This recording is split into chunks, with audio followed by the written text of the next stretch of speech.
Kwa heshima utaheshimiwa, au wengine utadharauliwa. Ukiwa wachuki, malipo ni yale yale. Ikiwa we ni mtu wa haramu, vile vile itakupata tu.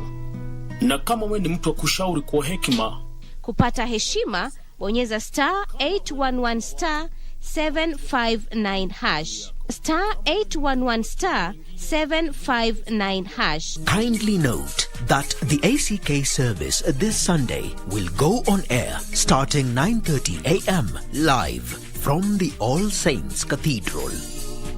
The Catholic Holy Mass will instead go on air starting 11:30 a.m. live from the Holy Family Basilica. Intensive campaigns, manifesto unveiling, and insightful debates. The home stretch is finally here. KBC has deployed its crew of professional and experienced journalists to every corner of the country, ready to bring you every angle of the 2022 general election, both for TV and radio broadcasts, as well as its digital platforms. We guarantee you a seamless 24-hour credible and detailed up-to-date news from all the 290 constituencies across the 47 counties as Kenya decides.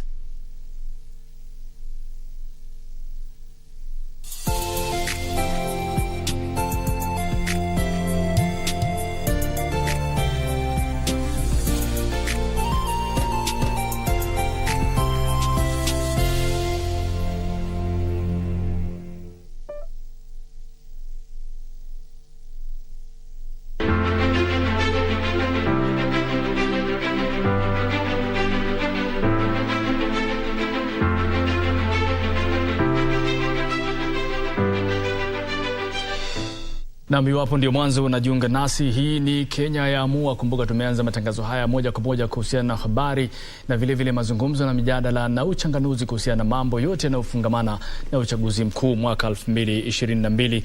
Kabla tuende mapumzikoni, kumekuwa na mbio za mita 1500 upande wa wanaume na Kenya imejinyakulia nishani ya fedha baada ya kupitwa katika kipindi cha dakika za mwisho na Australia, na mambo yakaishia hivyo. Wa kwanza akakubali ushindi, wa pili akakubali kushindwa japo na watatu, na wengi wanaozungumza na sauti za busara wanasema hivyo hivyo. Mshindani yoyote akishindwa anakubali na mambo ya yani, katika uchaguzi unaokuja amani iwepo, ukishindwa unakubali, mambo yanaendelea mbele. Ndio kielelezo tunachokitoa katika mashindano haya yaliyokamilika. Kwa hiyo hakuna cha ziada ila kuomba kwamba yote yatakuwa yanafanyika kwa amani. Lakini mbali na hayo, kumbuka tulikuwa tunakwambia kwamba kazi na dawa. Tutakuwa tunakurusha kwenye michezo, tunakurudisha huku katika siasa, na sasa katika siasa tunarudi katika maeneo tofauti. Kumbuka wanasiasa wao katika pilka na muda wao Lala Salama kuhakikisha sera zao wanazinadi kwa wafuasi wao. Uwanja wa Kasarani upo mrengo wa Azimio, na vile vile katika uwanja wa Nyayo Kenya Kwanza wapo. Na mbali na hayo, kumbuka kwamba Maure anaendelea mambo yake, lakini kwanza tumsikize Kalonzo Musyoka ambaye anazungumza katika uwanja wa Kasarani. Asanteni. Safari hii ndugu Raila Amolo Odinga, hakuna kizuizi. Mimi nilisalimu amri. Nilisalimu amri na mwenzangu mgombea mwenza Andrew Sunguli, kimbia uone na ubebe rungu, aweke rungu ya kusalimu amri. Kwa sababu nataka Ruto leo na Kagathi, anaitwa nani? Na Rigathi, na wao wasalimu amri. Wangapi wanasema wasalimu amri? Kimbia huyu. Andrew Sunguli alikuwa mgombea mwenza wa Stephen Kalonzo Musyoka, lakini sisi sote tumesema ni ndugu Raila Amolo. Hebu inua tu hiyo rungu, pengine wasalimie Kimasai. Asema tu Kimasai. Nairobi, nikisema Nairobi soba, mnainua mkono na kusema iba. Nairobi soba. Eba. Nairobi soba. Eba. Once in a while. In fact, since 1963, for the first time since 1963, a freedom fighter is going to become the President of the Republic of Kenya. So freedom is coming. Freedom freedom is here. So freedom is coming. Freedom, tutapata kukombolewa kutoka umaskini, kutoka ujinga, kutoka ugonjwa na kutoka maradhi ya corruption. Wapi kura ya Raila Amolo Odinga? Baba. Thank you. Basi, kwa dakika chache mno ni lazima tujipange. Mimi mwenyewe niliahidi ndugu Raila, nitatembea kona zote za Kenya, nimtafutie kura. Sidhani hata Ruto anajua mahali panaitwa Lafe, mpakani wa Somalia. Wao wamesema ni baba Jumanne ijayo. Tumeenda kila mahali, tumeenda pembe zote. And I want to report, my brother, I did my best. And this is a sure win. And therefore nobody, not even you Chebukati, nobody ambaye atajaribu, atathubutu kuiba kura ya Raila Amolo Odinga. Nilitaja hiyo jina because we have fought for the freedom of this nation, and nobody is going to have to mess up with the aspirations of the Kenyan people anymore.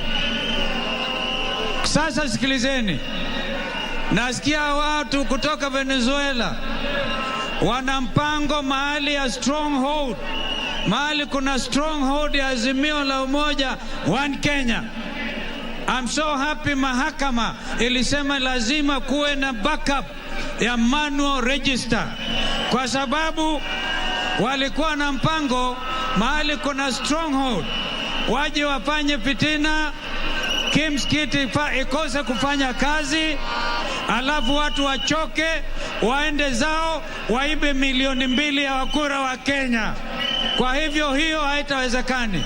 Wangapi wanasema haitawezekana kuibia Raila? Kwa hivyo mimi nina furaha tele. Leo nina furaha tele nikitangaza kwamba Raila Amolo Odinga na dada yangu Martha Karua tayari ni washindi wa contest hii ambayo ina umuhimu mkubwa sana. Dunia nzima inaangazia Kenya. Afrika Mashariki kupitia kwa ndugu yangu Kikwete wako tayari waangalie vile IBC watafanya jukumu lao. African Union, European Union, dunia nzima inaangazia. The time, my brother Raila Odinga, is now. You have struggled, you have suffered for this nation, and God is telling you his time is the best, and this is your time. And may God give you strength. Pamoja na Mama Aida na dada yangu Martha Karua, we are with you up to the end. Ushindi uko hapa na hakuna mtu atajaribu kuiba hizo kura. Wangapi anasema Raila Amolo Odinga ndiye rais wa 5 wa Jamhuri ya Kenya? Nataka nione. Asanteni sana. Asante sana Waziri Mkuu. Nairobi oye! Nairobi oye! Sasa nataka kumwalika our incoming first lady, mama ambaye ataenda kuishi huko Ikulu na baba, ambaye anaitwa Mama Aida. Waje aje wasalimie kwa dakika 1, aseme salamu yake na aende afunge suti ya baba na nguo ya baba ya kwenda na Ikulu kuanzia tarehe 9.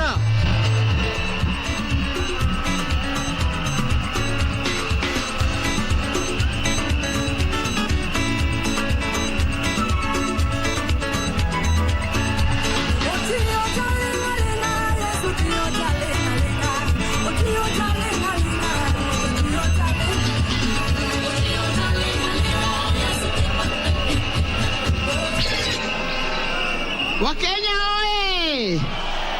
Wakenya oye! Wa Nairobi oye! Mwaka jana tarehe 10 mwezi wa Disemba nilisimama hapa nikaongea na nyinyi wote vile mlivyo. Na siku siku hiyo I released baba, nikawapatia baba atembee na nyinyi kila pembe ya Kenya. I gave it baba so that you can campaign with him. Today amemaliza matembezi yake, amemaliza campaigns zake. Today is the last day. Amemaliza na merudi hapa tena siku ya leo. And I can tell you this, he has run a good race. He has finished the race. Kile kinachobaki ni nyinyi kumpatia gold medal. Ni nyinyi kumpatia gold medal. Mtampatia gold medal. Hebu nione kwa mikono.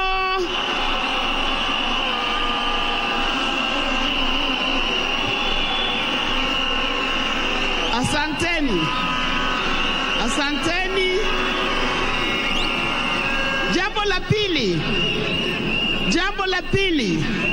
Jana nilienda kanisani. Nikaomba kwa niaba ya Wakenya wote. Nikaomba kwa niaba ya vijana wote, wakina mama na kila mtu. And we confessed, if there's somebody that we have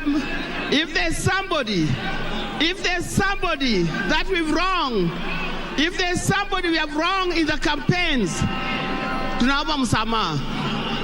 If there's somebody we have wronged in the campaign, tunaomba msamaha. We are going through these elections with clean heart na Mungu ametusamea. Kwa haya machache, I wish you well. I wish you lots and lots of God's blessings, and may you vote in peace. We meet here again next time to celebrate the effort of your work. Thank you, and may God bless you. Haya, Nairobi oye! Nairobi TV! Naomba sasa tuweke vuvuzela chini. Tarehe 9 siku ya Jumanne tunaenda kuamua nani atakuwa naibu wa rais wa Kenya. Namna hiyo, kuna naibu wa rais na kuna naibu wa rais. Wale wako na naibu wa rais na sisi tuko na naibu wa rais. Sasa nataka kumwalika the incoming Deputy President of the Republic of Kenya, Mama Martha Wangare Karua.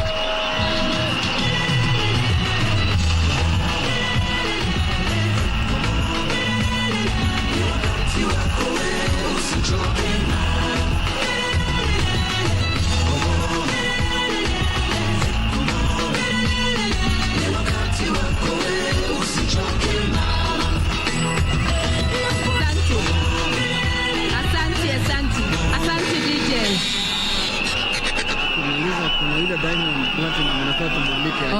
Okay. Asante. Nairobi oye! Kenya oye! Asanteni. Leo ni siku ya muhimu. Tumekuja interview ya mwisho ya hiyo kazi tumeomba kwa unyenyekevu. Sasa munipatie dakika 2 tu za utulivu niwaelezee credentials ya kinara wangu na yangu kwa hii kazi. Jambo la kwanza, muelewe ya kwamba kinara wangu Raila Amolo Odinga ni mzalendo, amepigania nchi yetu miaka yake yote. Ni mtu amepigania ukombozi wa pili na akasaidia kuleta katiba mpya. Hiyo wakati tulikuwa tunapigania katiba mpya, wale wapinzani wetu walikuwa wanapinga. Tukipigania demokrasia walikuwa wanapinga. Nataka kusema ya kwamba kinara wangu wakati amepata nafasi ya kutumikia Kenya kama waziri wa mabarabara, muliona kazi yake. Wakati alitumikia Kenya kama Prime Minister, muliona kazi yake. Ni mtu wa kujitolea. Alisema Kibaki tosha, akasahau yeye anaweza kuwa rais, akaona Kenya iungane, akomboe Kenya kwa utawala wa kimabavu. Mimi nataka kusema hakuna mtu mwingine Kenya hii ako na qualifications za kuwa rais wa Kenya wakati huu isipokuwa ni Raila Amolo Odinga. Na nielezee tena. Asanti. Halo. Kesho ile imebaki sasa. Campaign tumefanya, interview tumefanya. Ile imebaki ni nyinyi muidhinishe. Ndivyo rais wa 5 Raila Amolo Odinga achukue ushukani kwa nchi yetu. Analeta ukombozi wa 5, ukombozi wa kiuchumi. Mimi nawaomba kura zote kutoka nyumba zenu, familia zenu, kutoka mitaa yote, kutoka nchi yote, sababu tunazungumzia nchi yetu ya Kenya. Kura zote kwa Raila Amolo Odinga. Ningependa point ingine moja ni ya kwamba sisi kama Azimio, kazi yetu ni kuunganisha Wakenya bila misingi ya kikabila. Kazi yetu ni kuwapatia huduma bora kwa kila sekta. Lakini tuelewane, bila kupambana na ufisadi hatuwezi tukampatia huduma, na Kenya imo hatarini kunyongwa na makateli ya ufisadi. Na waomba tuokoe Kenya yetu na kura zenu. Nyonyeshe kura ya baba.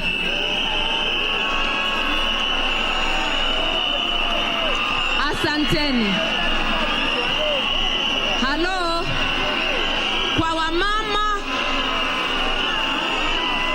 wamama wa Kenya, nataka kuwakumbusha, ukiniona hapa kama mgombea mwenza, ujue ya kwamba kinara wangu amepatia heshima wa mama wote. Anasema tumetosha, na ndio akatualika tuwe ndani ya presidency. Wale wengine wanasema watatufikiria kesho. Wacha tufuate yule amepatia heshima kwa wamama wote. Mimi nataka kusema kinara wangu ni mtu wa heshima, ni mtu wa kufikiria wa Kenya. Tafadhali mtupatie kura zenu, na bila kupoteza wakati nirudishe hii kwa Junet alete mtu wa kumtumbuiza. Asanteni. Asante Deputy President. Naibu wa rais. Wangapi wanasema mama ametosha kuwa naibu wa rais? Nione kwa mkono. Tuweke mkono juu. Nairobi oye! Sasa naomba tutulie.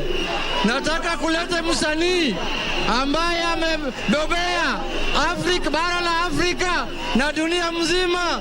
Anatoka Tanzania, ambaye anaitwa Diamond. Anaitwa Diamond.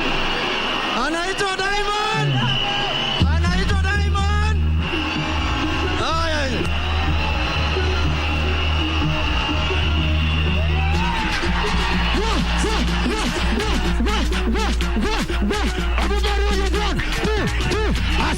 Laila Babala, Amolo Babala, Odinga Babala, Mama Mala, Laila Babala, Amolo Babala, Odinga Babala, wasaficha.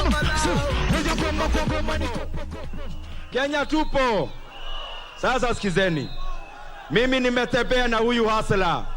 Nimeenda na yeye Western. Nimeenda na yeye Pwani. Nimeenda na yeye Northeastern. Nimeenda na yeye Kenya yote. Na mimi, without a doubt, I know for sure ya kwamba Wakenya si ati watashangaa William Ruto ameshinda. Wakenya watashangaa na ile kura na ile gap na ile margin atagoga mzee wa kitendawili nayo.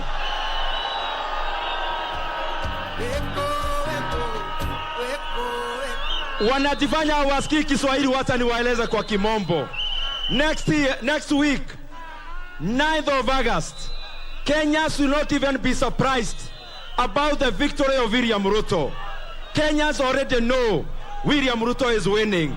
The surprise and the shock will be on the margin, on the gap that William Ruto will defeat his closest competitor.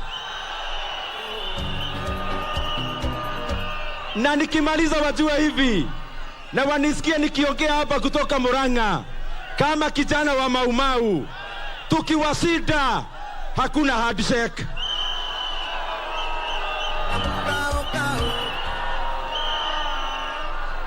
Tuweke hii mabango chini kwenye wako nyuma, tuweke chini. Wacha niseme, tukiwashinda juu tunawashinda hakuna handshake. Tukiwashinda juu tunawashinda hakuna mkate nusu.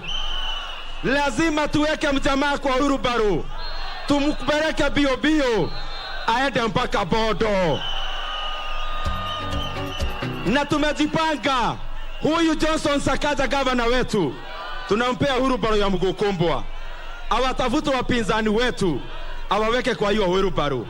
Tuende mpaka Nakuru tupatie Susan Kehika. Susan Kehika aende mpaka Eldoret apatie Murkomen na Oscar Sudi. Na waende Kakamega wapatie Malala na Harone Burufaita, wawapeleke mpaka nyumbani wote. Nairobi Kenya, wacha nione kura ya Kenya kwanza. Nairobi, wacha nione kura ya gavana wetu Sakaja. Wacha nione kura ya Mama Mirandi, kura ya Bishop Wajiro, na ya mwisho kura ya rais wetu William Samoei Ruto. Asanteni sana. Asante sana Ndindi Nyoro. Sasa wacha tumuite gavana wa Machakos Alfred Mutua, party leader wa Chap Chap. Karibu, karibu. Nairobi oye! Nairobi Mimi niko na point 4. Jambo la kwanza ni kwamba wakati Rais Moi alistaafu, hatakuwa anazunguka kila mahali akiitishia mtu kura. Wakati Mwai Kibaki alistaafu, hakuwa na project. Nauliza ni kwa nini Uhuru Kenyatta yuko na project? Wakenya hawataki project. Wakenya wanataka mtu ambaye amejisimamia. Uhuru anataka project ndio tuendelee na zile shida ambazo tuko nazo katika nchi yetu ya Kenya. Jambo la pili, Kenyans, I want to tell you, this is a defining moment for the Republic of Kenya. This is the time we choose whether we are going to stick to the past or whether we are going to move forward as a country. We are tired in being a country of a few billionaires and millions who are suffering in poverty. It is now our time. It is now our time to get our rights. Tulipata uhuru lakini hatukupata uhuru wa uchumi. Sasa ni wakati wetu. And the only team that can provide that is the team led by William Samoei Ruto. Jambo lingine ni hili. We are in shackles of poverty and tribalism. Watu wangu wa Kenya, wakati unapiga kura, jipigie wewe mwenyewe. Pigia mtu ambaye anaelewa shida zako. Huyu William Ruto amevaa mitumba. Huyu William Ruto amelala njaa. Wale wengine ni watu wa dynasty, hawajaisikia uchungu, hawajui shida yako. Na kuomba ujitokeze ukiwa wingi, upige kura. Unajua wanasema ati wanaweza rig. Wewe ukiangalia William Ruto ni mtu wa kurigiwa wewe. Wewe ukiangalia Mutua hapa, ukiangalia Wetangula, ukiangalia sisi tumefanya kwa serikali, hakuna deep state. Deep state ni sisi na tutawaonyesha. Hakuna mahali wanaenda. Jitokeze upige kura yako. Mungu yuko pamoja na sisi. Na mwisho kabisa nataka kusema hivi watu wangu. My young people, I want to tell you, wakati unapiga kura, wende uangalie kura na ujue ya kwamba hiyo kura yako itabadilisha maisha yako, si ndio? tunasema freedom is coming. Bado tuko kwa utumwa. Nataka tuseme pamoja, viva Afrika! Viva Kenya kwanza! Viva William Ruto! Viva William Ruto! Freedom is coming. Mola awabariki. Asante sana Gavana Mutua, na muwe waangalifu. Ukipatiwa baloti yako hakikisha imepigwa muhuri, sawa sawa, ili wasituletee.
Hello. Wakenya hamjambo. Hamjambo tena. Nataka kwanza kunena na dunia mzima. Halafu nitasema machache baadaye kwa Kiswahili. Niendelee. Niendelee nisiendelee. Sasa hapana, wacheni hiyo. Sawa.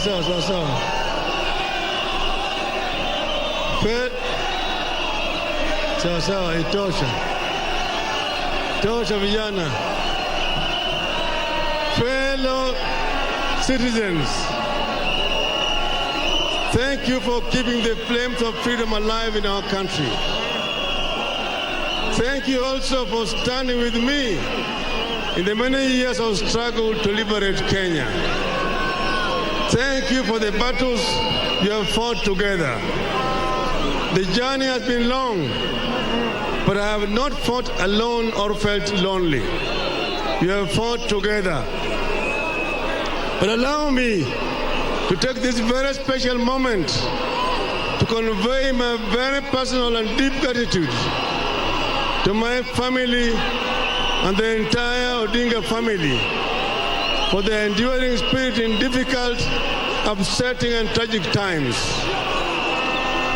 Through the times, they have kept powering through and lived up to the Jaramogi Oginga Odinga's mantra that freedom has a price. I also want to thank my fellow compatriots in the struggle. Thank you for keeping the faith. Thank you for fighting the good fight.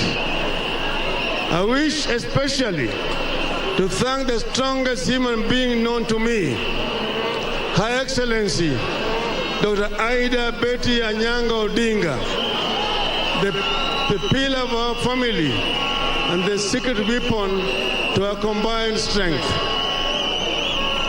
Aida is the mother of our 4 children, Fidel Odinga, Rosemary Akeyo, Raila Jr., and Winnie Imgad Chogo.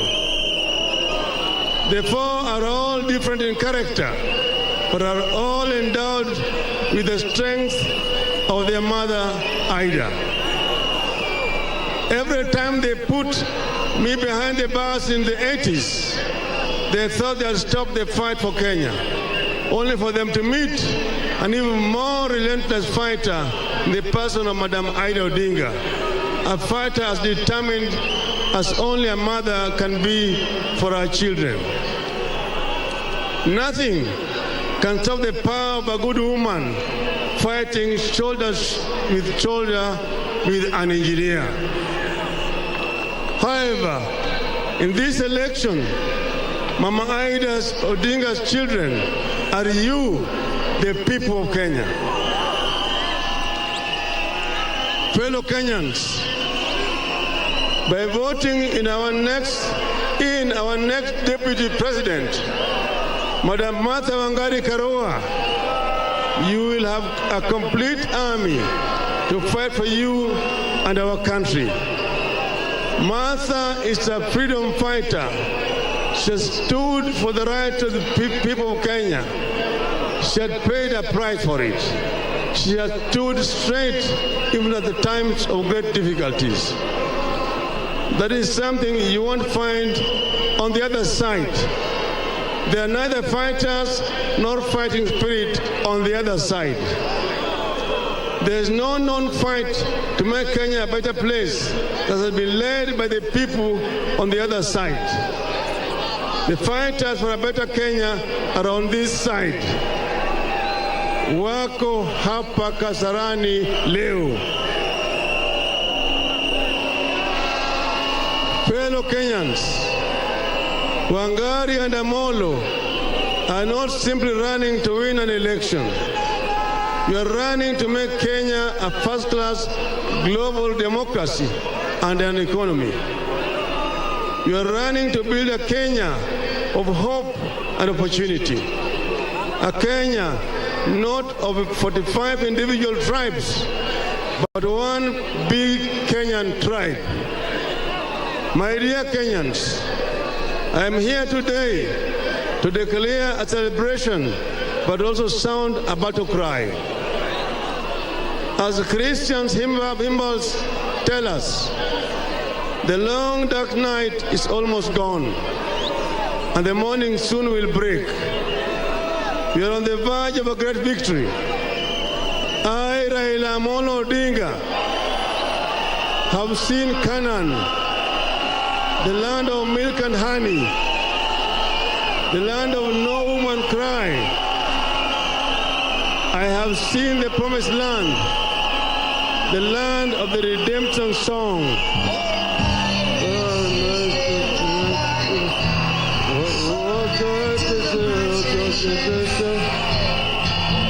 Minutes after day to die, from the bottomless pit, but my hand was made strong by the hand of the Almighty. We forward in this generation, triumphantly. Won't you help to sing these songs of freedom? Is all I ever have. Redemption songs, redemption songs. Hello, hello. But we know the battle is hardest when victory is nearest. Get ready, my dear Kenyans, and keep the spirit of a luta continua. Next Tuesday, all Azimio followers have to be at their polling stations by 6 a.m. and cast their vote. August 9th, marked the 7th multi-party election in Kenya. Historically, the number 7 is a symbol of completion and a new beginning. God rested on the 7th day after completing his work. Joshua went around the wall of Jericho 7 times for the wall to fall and pave way for a new beginning. Pilgrims to Mecca walk around Al-Kaaba 7 times to achieve a healing and reconciliation with Allah. On the 7th multi-party election on Tuesday, we will mark the year of completion and new beginnings. I must remind you also that we started this struggle on Sabasaba Day, the 7th day of the 7th month of 1990. On that day, we declared that the walls of dictatorship must fall, the walls of corruption must fall, and the walls of impunity, injustice, and exclusion must fall. On Tuesday, we complete what we started on Sabasaba Day, and destiny has appointed the 7th multi-party election at the date of this completion. My dear Kenyans, the question we face today is, who has a safe pair of hands to complete what we started on Sabasaba Day? Whose hands will dismantle the bandit economy of corruption? In whose hands are your families safe? When you look at your children, who do you feel will really make sure that you have the ability to give them the best that they deserve? Who do you feel will ensure the unity of the country no matter the election results? Is it the man who shook the hand of his bitter rival and brought a national reconciliation and healing, or the hand of the warmonger who is a deviant and a convicted thief? Which hand will you try to deliver the social protection for the poor? The Auditor General tells us that 8 billion shillings, I'll repeat. The Auditor General tells us that 800 billion shillings is stolen every year through corruption. 800 billion shillings is twice the economy of 2 of our neighbors in the East African community. Who do you feel is best qualified to dismantle this cartel of thieves? Dear Kenyans, people have asked us how we will give 6,000 shillings to poor families.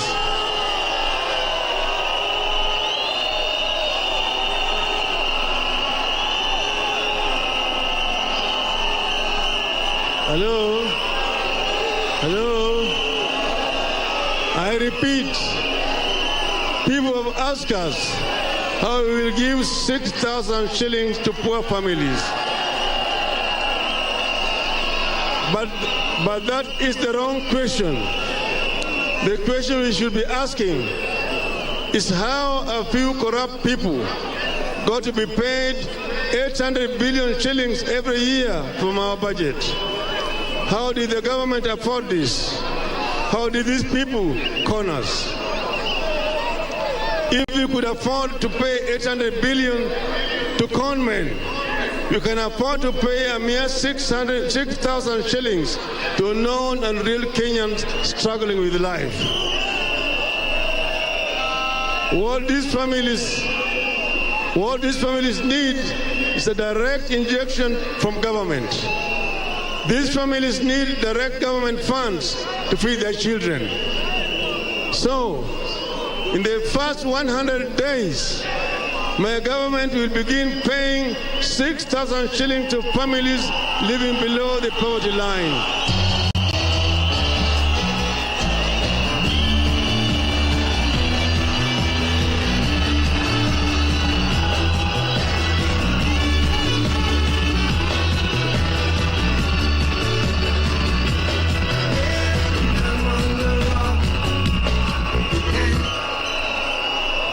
Hello? And we will not stop until they reach a place where they can feed their children without our help. This is what we are calling Social Protection Program. Fellow Kenyans, as you go to the ballot on Tuesday, I want you to know that we as a country are at inflection point. Either something very good will happen or something terrible will happen. You have a choice of the promised land, but the land of bondage is also within sight. The Pharaoh is refusing to let our people go. We left the land of bondage on Sabasaba Day in 1990. On that day, we declared this: let my people go. Today, I repeat the same declaration: let my people go. Free them from bondage of thieves. Free them from the bondage of liars. And free them from the chain links of corruption. Dear Kenyans, we are soon entering Canaan, and there are a few rules we will have to observe. In Canaan, we must embrace reconciliation. We cannot get to Canaan, a divided nation that is half bitter and half happy. In my government, there will be no revenge. I pledge to be the president of all. I have made this decision because I did not choose my liberation cause. The liberation cause chose me. And when I was tempted to run away from it, the cause always found me. This is why I always found a place in my heart to reconcile. I shook the hand of Mr. Daniel Torotich Arap Moi in March 2002, or President Mwai Kibaki in February 2008, and of my brother President Uhuru Kenyatta in March 2018.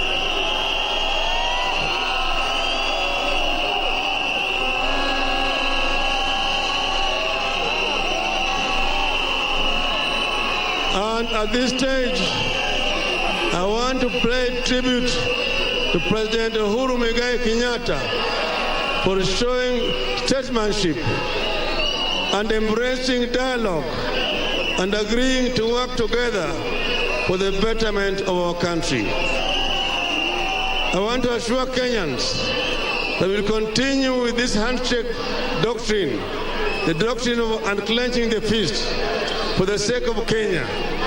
I will shake the hand of my rivals and pay the political price if I have to.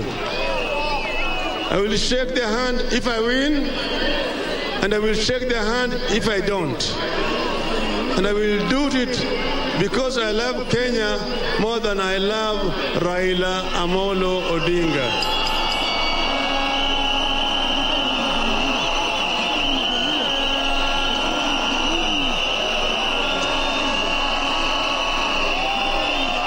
Dear Kenyans, the election is a mere 3 days away. Make arrangement to vote on the 9th. Let us vote early. Let us win early. I need the vote of each and every one of you. Listen to me now. Choose your president yourself. Peace be with you all. God bless you. God bless this election. God bless this, our land and nation. Asanteni sana.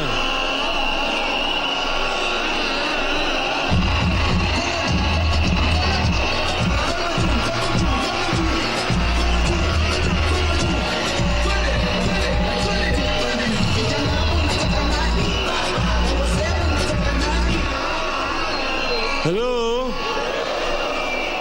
Nimesema kwa Kimombo. Nataka kusema machache tu kwa Kiswahili. Tulikuwa katika uwanja huu wa Kasarani tarehe 10 mwezi wa Disemba ya mwaka jana. Siku hiyo nyinyi mlimpatia mimi ruhusa niendelee na mambo ya kampeni. Tumezuru Kenya mzima, pembe zote za Kenya, kutoka kule Mandera hadi Vanga, kutoka Turkana hadi Lamu, kutoka Busia hadi Masalani, kutoka Migori mpaka Moyale. Wakenya waniambia mimi ya kwamba punda imechoka, punda imechoka, inataka kushusha mzigo chini.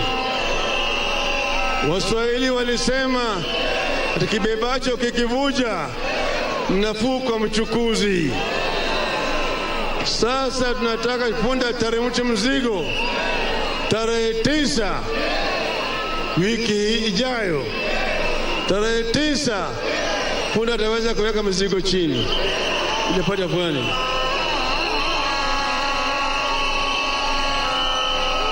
Tumesema tuko na adui wanne wakubwa kama Wakenya: ugonjwa, ujinga, umaskini na ufisadi.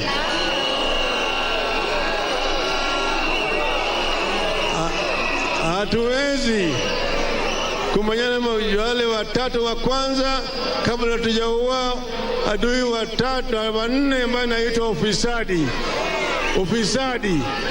Ufisadi. Ndio sababu tumesema sisi tutasimama imara na Wakenya, tumalize ufisadi katika taifa letu. Tumesema tunataka Wakenya wasimame imara. Mimi na mgomba mwenza wangu Mama Martha Wangari Karua tutafanya kazi kwa umakini kwa taifa la Kenya ili tuweze kukomboa Kenya kwa janga la ugonjwa, ujinga na umaskini.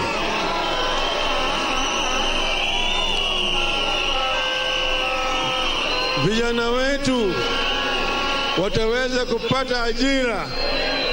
Tumetangaza ya kwamba kuanzia mwaka ujao watoto wetu wote kuanzia nursery kupitia primary, secondary, tertiary mpaka chuo kikuu watasoma bila malipo yoyote.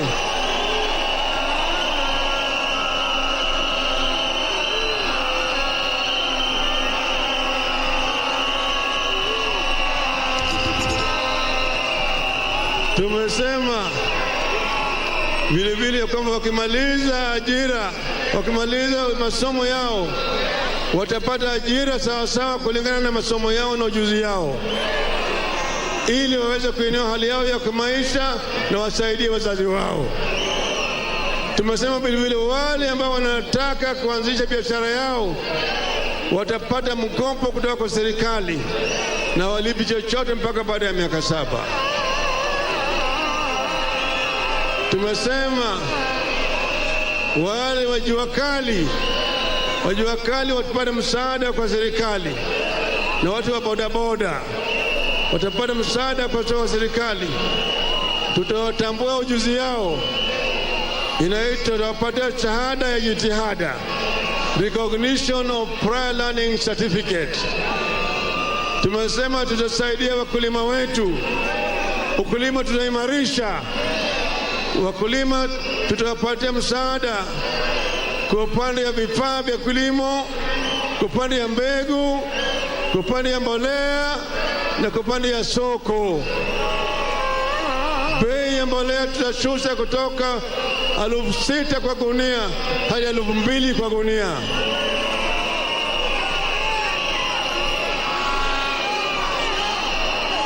Tutasaidia wakulima wa kahawa, wakulima ya majani chai, wakulima wa ngano, wakulima wa mahindi, wale wakulima wa miraa, wote watapata msaada kutoka kwa serikali. Wafugaji watapata msaada kutoka kwa serikali. Kwa hivyo tutainua uchumi wa Kenya, tutajenga viwanda, ili Kenya inuke iwe nchi ya viwanda, ili vijana waweze kupata ajira zaidi. Kwa hivyo azimio la umoja inasimama na Wakenya. Tunataka Wakenya wamuke pamoja na watembee na azimio pamoja. Sasa mimi nauliza, tarehe 9 kesho kutwa, nataka nyinyi mrauka alfajiri. Wangapi watarauka alfajiri? Nione mkono hapa.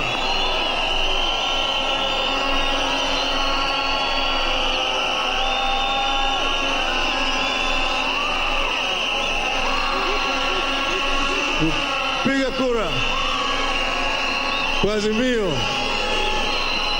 kote katika taifa lote. Tunataka kuona kama tunapata wabunge wengi katika bunge ya kitaifa na bunge ya county. Tunataka majority wawe wana azimio, sawa sawa. Hapa Nairobi nataka niwe na gavana ya azimio la umoja, ndio tuwezeshe mimi kutoa huduma kwa wakazi wa Nairobi. Gavana nataka awe bwana Polycarp Igathe Nairobi. Mtampigia kura. Asanteni sana. Asanteni sana. Asanteni sana, Mungu awabariki.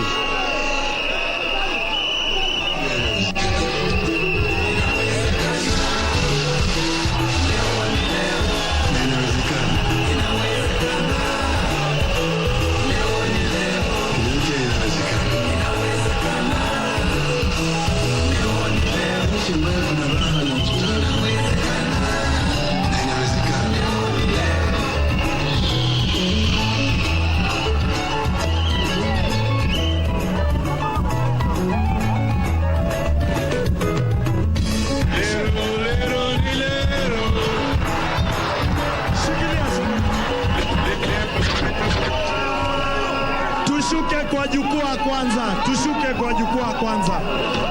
Tushuke kwa jukwaa kwanza. Tushuke kwanza.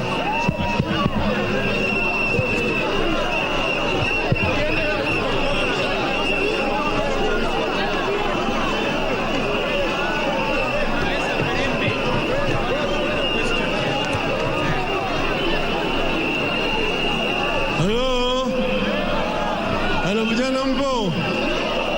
Vijana mpo?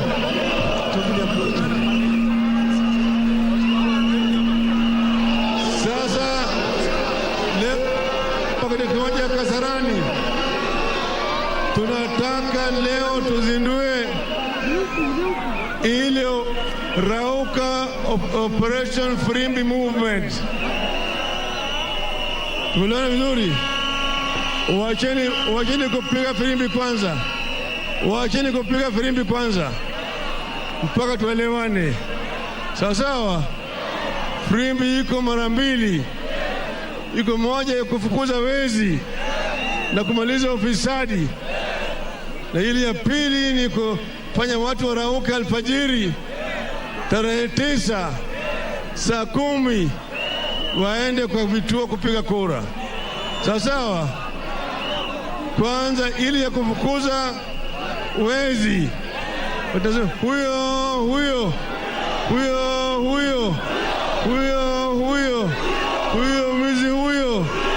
mwizi huyo. Hiyo inapigwa namna hii. Hapana piga kwanza. Hapana piga yenu. Hiyo inapigwa namna hii.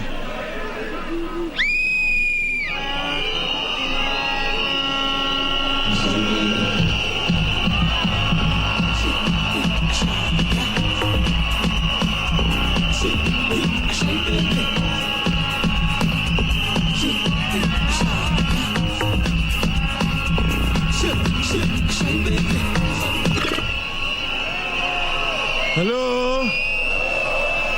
Hapana piga, ngojeni kwanza. Hiyo ya pili ya kurausha watu inaenda namna hii.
tuseme baba, baba, baba, baba, baba, baba. Wote.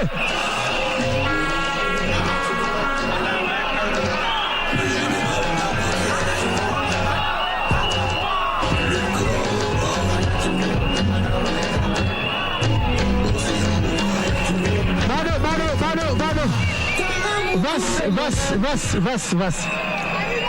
Nataka tuseme kwa sababu ya mama Martha sasa. Sema mama Martha, mama Martha, mama mama mama Martha, mama.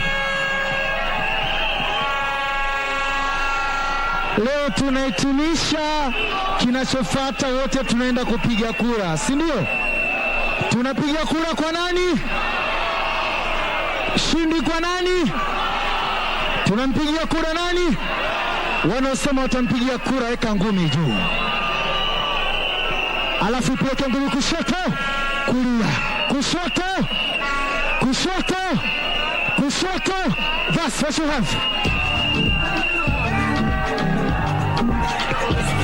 Wewe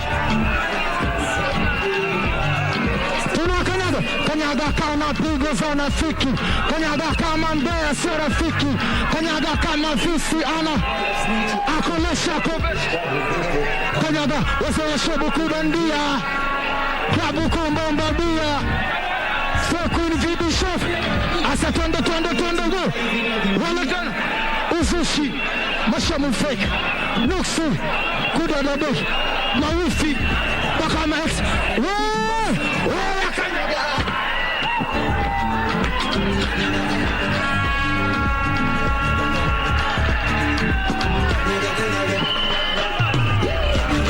kama nalicheza zangu wale wako na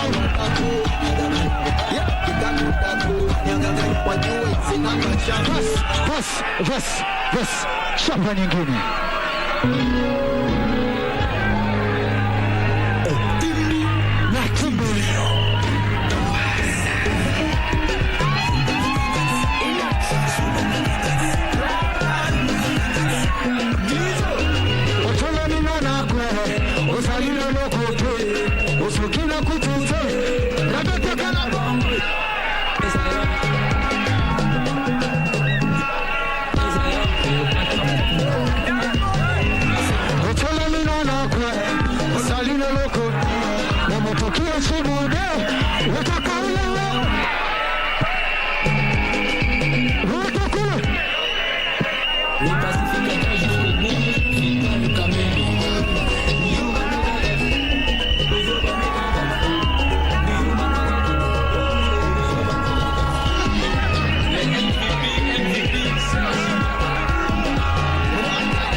Mama Dangote. Na ndio kama hivyo katika uwanja wa michezo wa Kasarani ni tumbuizo baada ya hotuba na mazungumzo na mshawasha wa mwisho na vile vile kuitisha kura kwa wafuasi wa Azimio One Kenya. Kwa hiyo ni tumbuizo kutoka msanii mmoja mkubwa tu wa Afrika Mashariki. Kilichozungumzwa kimezungumzwa na kilichosalia ni kutendeka siku ya Jumanne tarehe 9 kuanzia macheo hadi machoyo. Kumbuka pia katika uwanja wa michezo wa Nyayo kama haya pia yanaendelea upande huo. Tunasubiri pia kumsikia kinara wao mpepereshaji bendera ya urais katika muungano wa Kenya Kwanza.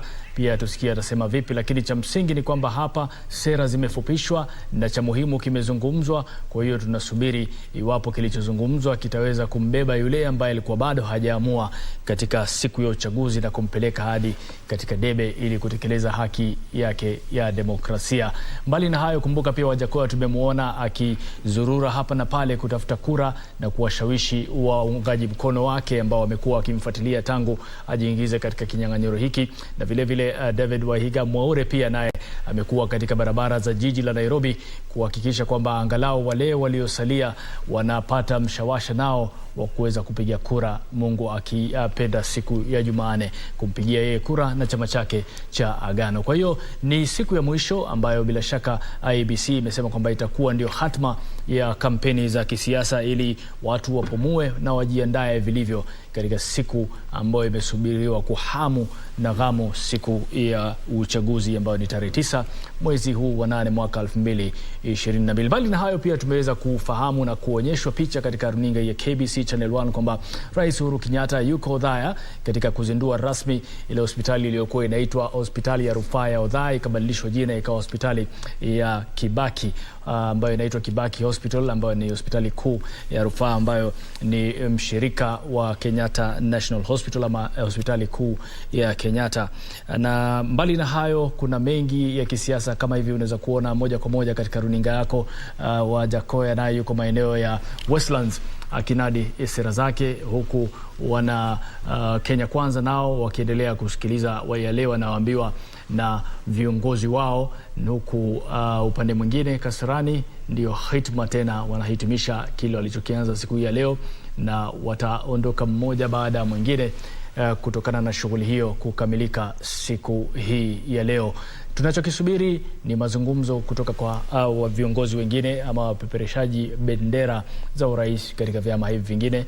Tunamuona Wajakoya naye pia anazungumza upande ule, na Nyayo, uwanja wa Nyayo namuona mgombeaji wa ugavana Johnson Sakaja wenyewe wanasema anatema madini yake. Kwa hiyo tuone kama madini yatakuwa ya thamani au vinginevyo. Kamche. Naam, na Harith, kama ulivyosema hapo awali ni kwamba kama mtazamaji umegundua ni kwamba hizi hotuba za hawa wazungumzaji waliozungumza pale Kasarani, akiwemo Kalonzo Musyoka, akiwemo vile Mama Ida Odinga, Martha Karua na mpeperusha bendera Raila Amolo Odinga, kama ulivyoona Harith, umegundua kwamba semi zao ama hotuba zao zimekuwa tu fupi. Kumbuka wawaniaji hawa ama kampeni hizi zina hadi saa 12 thenashara ambapo watakuwa wanafaa kuwa wamekamilisha. Kwa hivyo hotuba hizi zimeweza kuwa fupi pale kama tulivyoona upande wa Kasarani. Kwa sasa ni mbwembwe tu na shangwe ambazo zinaendelea.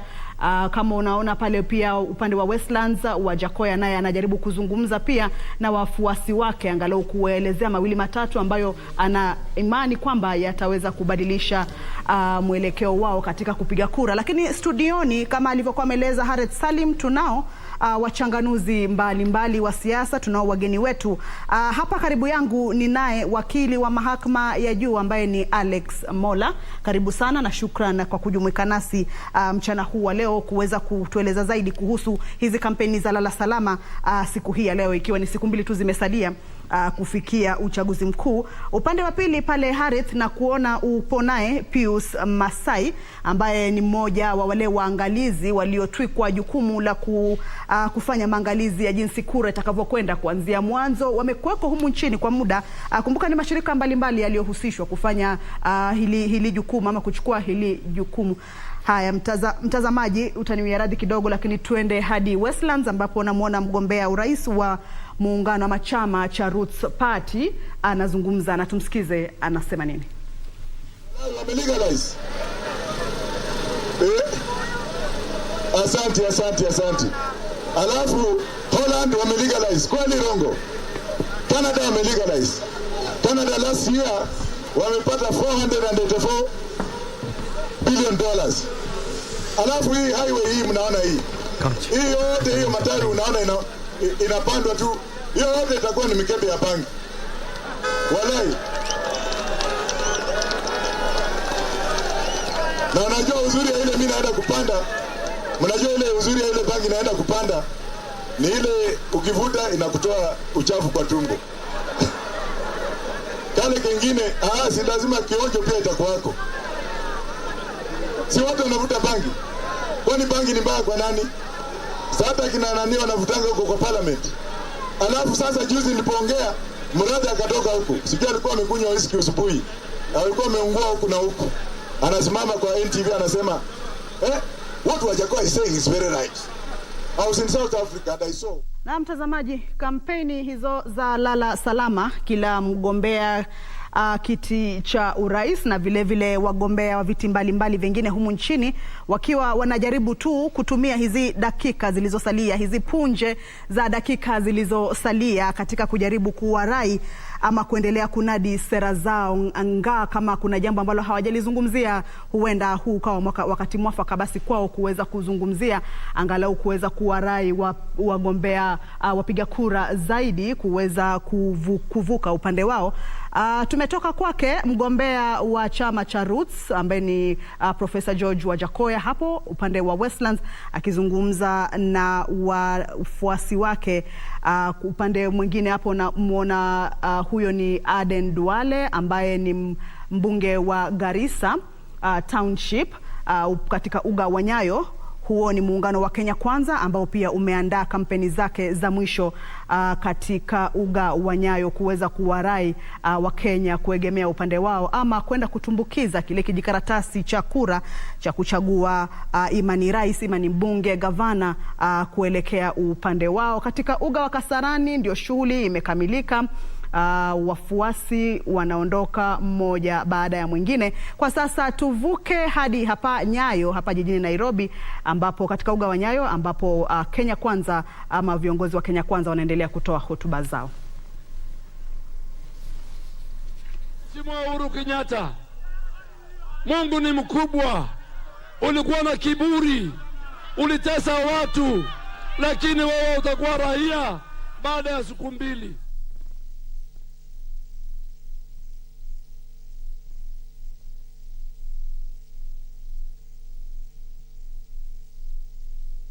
Ni viongozi wa Kenya Kwanza wakiwa wanaendelea kutumia hizi dakika za mwisho. Muda wa saa 12 hivi wanafaa kuwa wameshafunga kampeni zao ama kuondoka katika maeneo yale. Ukiangalia Kasarani tayari wameshaondoka. George Wajakoya naye anaendelea pale kumalizia mida, nao wa Kenya Kwanza wapo pale Nyayo wakiendelea kuzungumza na wafuasi wao. Lakini studioni kama nilivyokuwa nimekujuza hapo awali ni kwamba ninao wageni wangu wawili. Mmoja ni wakili wa mahakama ya juu anaitwa Alex Mola, mwingine ni muangalizi kutoka shirika la kimataifa la PIMAC anaitwa Pius Masai. Karibuni sana. Tuzungumzie tu kwa kifupi. Nimegundua kwamba hizi hotuba za muungano wa Azimio zimekuwa fupi tu, wamegusia maswala kadhaa. Tukiangalia kama Raila Odinga amezungumzia kuhusu swala la Sabasaba, kijaribu kuwarai wa Kenya kujitokeza kutekeleza haki yao ya kidemokrasia, akisema kwamba walipigania. Vile akagusia kidogo kuhusu manifesto, vile akagusia pia na kutaka kuwarai wa Kenya kwamba wajitokeze kumteua gavana wa muungano wa Azimio, akisema kwamba hiyo itasaidia pakubwa kazi yake katika jiji hili la Nairobi.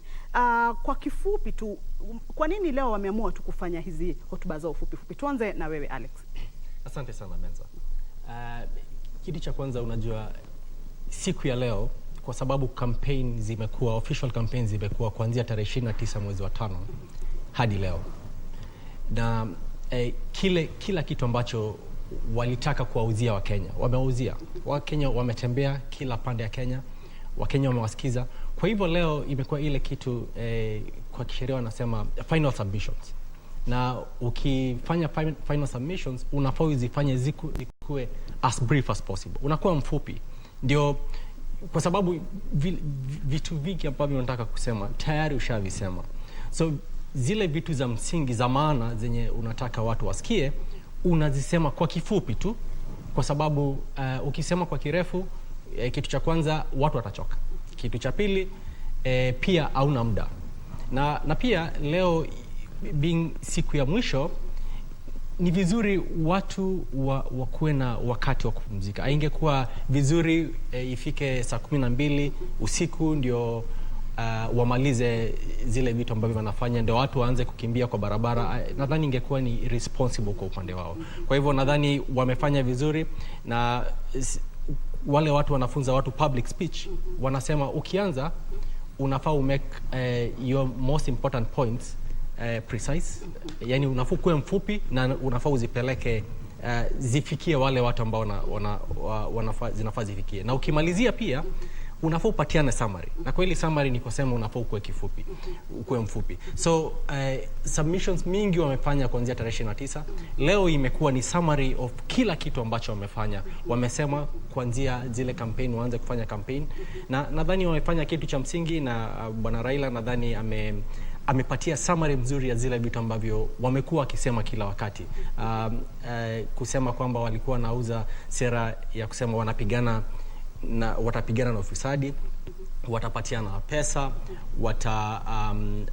amesema kitu cha msingi sana cha kusema kwamba yeye serikali yake itakuwa serikali ya kuleta watu pamoja, kutakuwa na reconciliation, hata kwa mtu wa kurevenge bila amesema. So nadhani imekuwa ni muhimu sana kwamba zile final submissions zikuwe fupi, na nadhani kila mtu wale watu ambao wamesikiza ni virahisi sana kwenda kujua Bwana Kalonzo amesema nini, Martha amesema nini, Raila amesema nini, kwa sababu ukisema vitu kwa muda mrefu ni rahisi sana watu kusahau, kwa sababu hata kama wewe ni public speaker ukiongea zaidi ya dakika 10 watu wanaanza ku lose interest na zile vitu ambavyo unasema, so watasahau vitu mingi ambavyo umesema. Yeah. Pengine kabla nivuke kwake Pius, katika hotuba ya Raila kuna jipya alilolitaja ama yote yamekuwa tu ile ambayo amekuwa akisema katika misururu ya kampeni? Nadhani kile kitu ambacho Bwana Raila amesema labda kipya hakukuwa anakiongelelea sana, lakini amekisema ni jambo la reconciliation. Kwa sababu ukiangalia kampeni hakuna kulipiza kisasi. Kwa kampeni zao hawajakuwa kiliongelelea, lakini leo amesema, kwa sababu ukiangalia kidogo ule upande mwingine, ukiangalia venye siasa imekuwa ikienda, kumekuwa na uchungu kidogo. Na Bwana Raila amesema yeye serikali yake haitakuwa na machungu na mtu yote, itakuwa serikali ya wote. Kama umempigia ama haujampigia kura, atakuwa rais wa wote na hakutakuwa na kulipiza kisasi. So nadhani hicho kilikuwa ni kitu cha msingi zaidi, na kila Mkenya anafaa kisikie na akitie moyoni mwake. Yeah. Na mtazamaji, upande wa Nyayo ni kampeni za mwisho za muungano wa Kenya Kwanza. Hapa jijini Nairobi vile tunamuona mpeperusha bendera wa chama cha Agano ambaye ni George Wajakoya, naye akiendeleza kampeni zake za mwisho katika eneo bunge la Westlands. Tunafahamu kwamba pia naye mgombea kiti cha urais kwa tiketi ama kwa chama cha Agano, kumradhi, George Wajakoya ni kutoka chama cha Roots, huyu ni David Mwaure wa kutoka chama cha Agano. Pia tunafahamu kwamba yupo humu Nairobi. Ni kama Nairobi ndio iliyovutia hawa wagombeaji hii leo, manake wote wamemiminika hapa. Wagombea kiti cha urais wote wamemiminika hapa, wa Kenya Kwanza, ukiangalia Wazimio, vile wa Agano na vile wa Roots Party, wote wa muhumu Nairobi. Kwa hivyo tutakuwa tunavuka tu moja kwa moja tukiangalia ni yepi wanayozungumzia kule upande wa pili. Lakini kwa sasa wacha nimjumuishe Pius Masai ambaye ni mmoja wapo wa waangalizi kutoka shirika la kimataifa la International la PIMAC. Pius, pengine utueleze jukumu lenu mnalifahamu vyema wakati huu tangu tuanza kampeni hadi sasa ambapo tunaelekea uchaguzi mkuu, ambapo sasa ndilo jukumu lenu sasa litakuwa linahitajika kwa kina. Sasa pengine utueleze kwa kifupi tu ama kwa ufasaha, hali halisia ya jinsi maandalizi yalivyo humu Kenya kuhusiana na uchaguzi, unaweza sema nini? Asante sana Menza, kwa vile mmesikia. Bwana Pius Masai Mwachi, nikiwa mtaalamu na nikiwa nasimamia shirika la uangalizi mambo ya upigaji kura ambalo linaitwa PMAC International, ambalo ni watu wale mashujaa, wale professionals na wale volunteers, wale kujitolea katika nchi ya Kenya na nje ya Kenya, kuja pamoja kuwasaidia kuangalia ya kwamba Kenya iko na amani. Na vile umeuliza hilo swali, nashukuru sana kwanza shirika la IEBC kwa wakati huu tunafanya nalo kazi kwa njia nzuri sana. Limeweza kukupalia mashirika mbalimbali kutoka nchi za mbalimbali na humu nchini watu mbalimbali kuweza kuwa na nafasi ya kushirikiana na wahusika wote katika nchi ya Kenya katika hii mambo ya siasa, kuangalia kwamba namna ya mpango za kura, kwanza zile mpango zote mpaka hadi leo kampeni ile zinaendelea na zitafungwa leo mpaka upigaji kura wenyewe. Kwa hivyo vile tumeona sasa hiyo transparency ile imewekwa ni ya maana sana, kwa sababu kuna observer ambaye ni mwangalizi wa kura kutoka sehemu mbalimbali, na kama sisi kama shirika langu tumeweka watu katika regions, county mpaka constituencies. Sisi wa Kenya tunasema kwamba tuna uwezo kwa sababu tunaelewa Kenya vizuri sana. Na tumeweka watu zaidi ya 500 katika shirika langu na mashirika zingine mbalimbali kama PROSAC, yani shirika ya safety and security, mambo ya KEPSA, mambo ya PISAC, IPA, IPO. Hizo ni mashirika zile yanahusika na mambo ya safety and security, na mashirika yale mengine yote ambayo yanahusika na mambo ya usalama. Tunasema hivi, hakuna wakati utapatikana mtu aweze kuipa kura kwa wakati huu, kwa sababu zile njia zote mtu anaweza fikiria kuipa kura hakuna.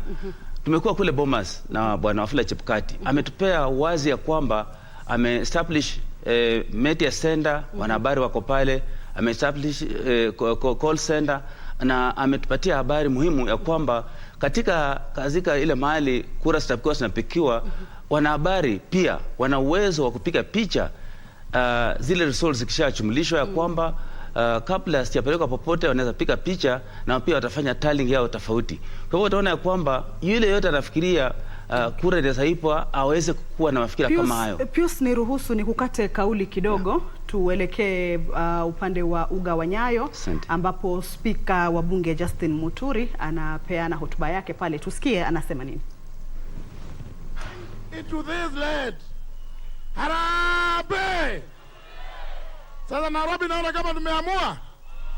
Si mimi nifanye ile kazi yangu nafanya kule bungeni.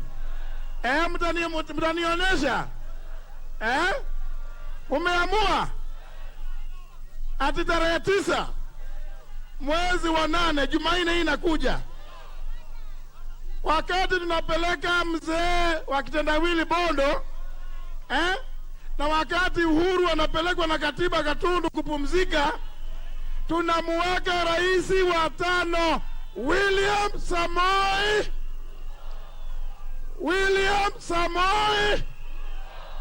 As many as other opinions say as many of the contrary opinions say no. The eyes of it. Thank you very much, Kenyans. Asante sana. Asante sana.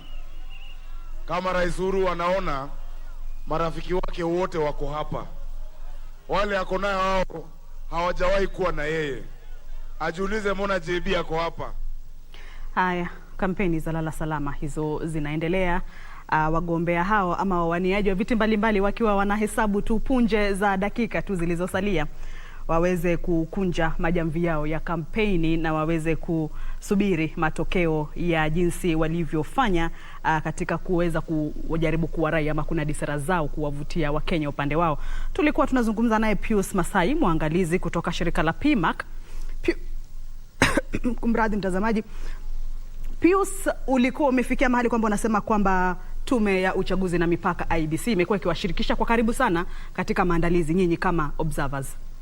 Ndio naeleza hivi kwa sababu tangu pale awali tumekuwa tukihusishwa na mambo yote yanaendelea pale Bomas na katika mpangilio zote za upigaji kura, na Bwana Chebukati mwenyewe ametuonyesha kwamba wanahabari wana uwezo. Umejua zamani pale wanahabari wako na uwezo wa kuona vitu vingine, lakini pale wamepewa media center, kuna call center pia iko pale. Sasa chochote ambacho kinafanyika katika mpangilio wa uchaguzi wanahabari wako nayo. Utaona sasa wakati huu wanapeana habari mbalimbali ya kuitelefiana. Habari yote wanahabari watapeana itakuwa sawa na hiyo IPC napeana, na pia Wakenya wale pia wanaona. Na pia sisi kama observers tumepewa uwezo, tutapewa app ambayo tunaweza kwenda kwa hiyo poto ya IPC, tunaangalia zile habari zinatumwa kutoka kule chini, na tunaweza fanya tallying pia tukitaka tuangalia kwamba hesabu inaendelea sawa sawa. Kwa hivyo mimi nasema hivi, hiyo ni jambo muhimu sana kwa Wakenya kuelewa kwamba wao kama wapigaji kura washaelezwa, wale wanakombea viti mbalimbali washauza sera zao, na ni wao sasa wajibu wao kuamua ni nani watapigia kura, na wakishapiga kura waende nyumbani salama, wangojee matokeo, kwa sababu sisi sasa tumedeploy watu sehemu zozote, na tunasema ya kwamba katika hata mpangilio fulani tumeweka app fulani ambayo iko link. Mkenya wa kawaida sasa pia anaweza kuobserve election. Yeye anaweza download hiyo form na angazie sisi ya kwamba mahali fulani mambo fulani yanatokea, na hivi linafanyika hivi haya yanaweza fanyika. Kwa hivyo hakuna njia yote ambayo mtu anaweza fikiria labda wizi inaweza tokea popote, kwa sababu mambo imewekwa wazi, na sisi kama observers tuko tayari, na sisi hatuogopi kusema lolote ama kuangazia lolote, na pia kushauri wale wanaohusika yale mambo inahitajika kusema sisi.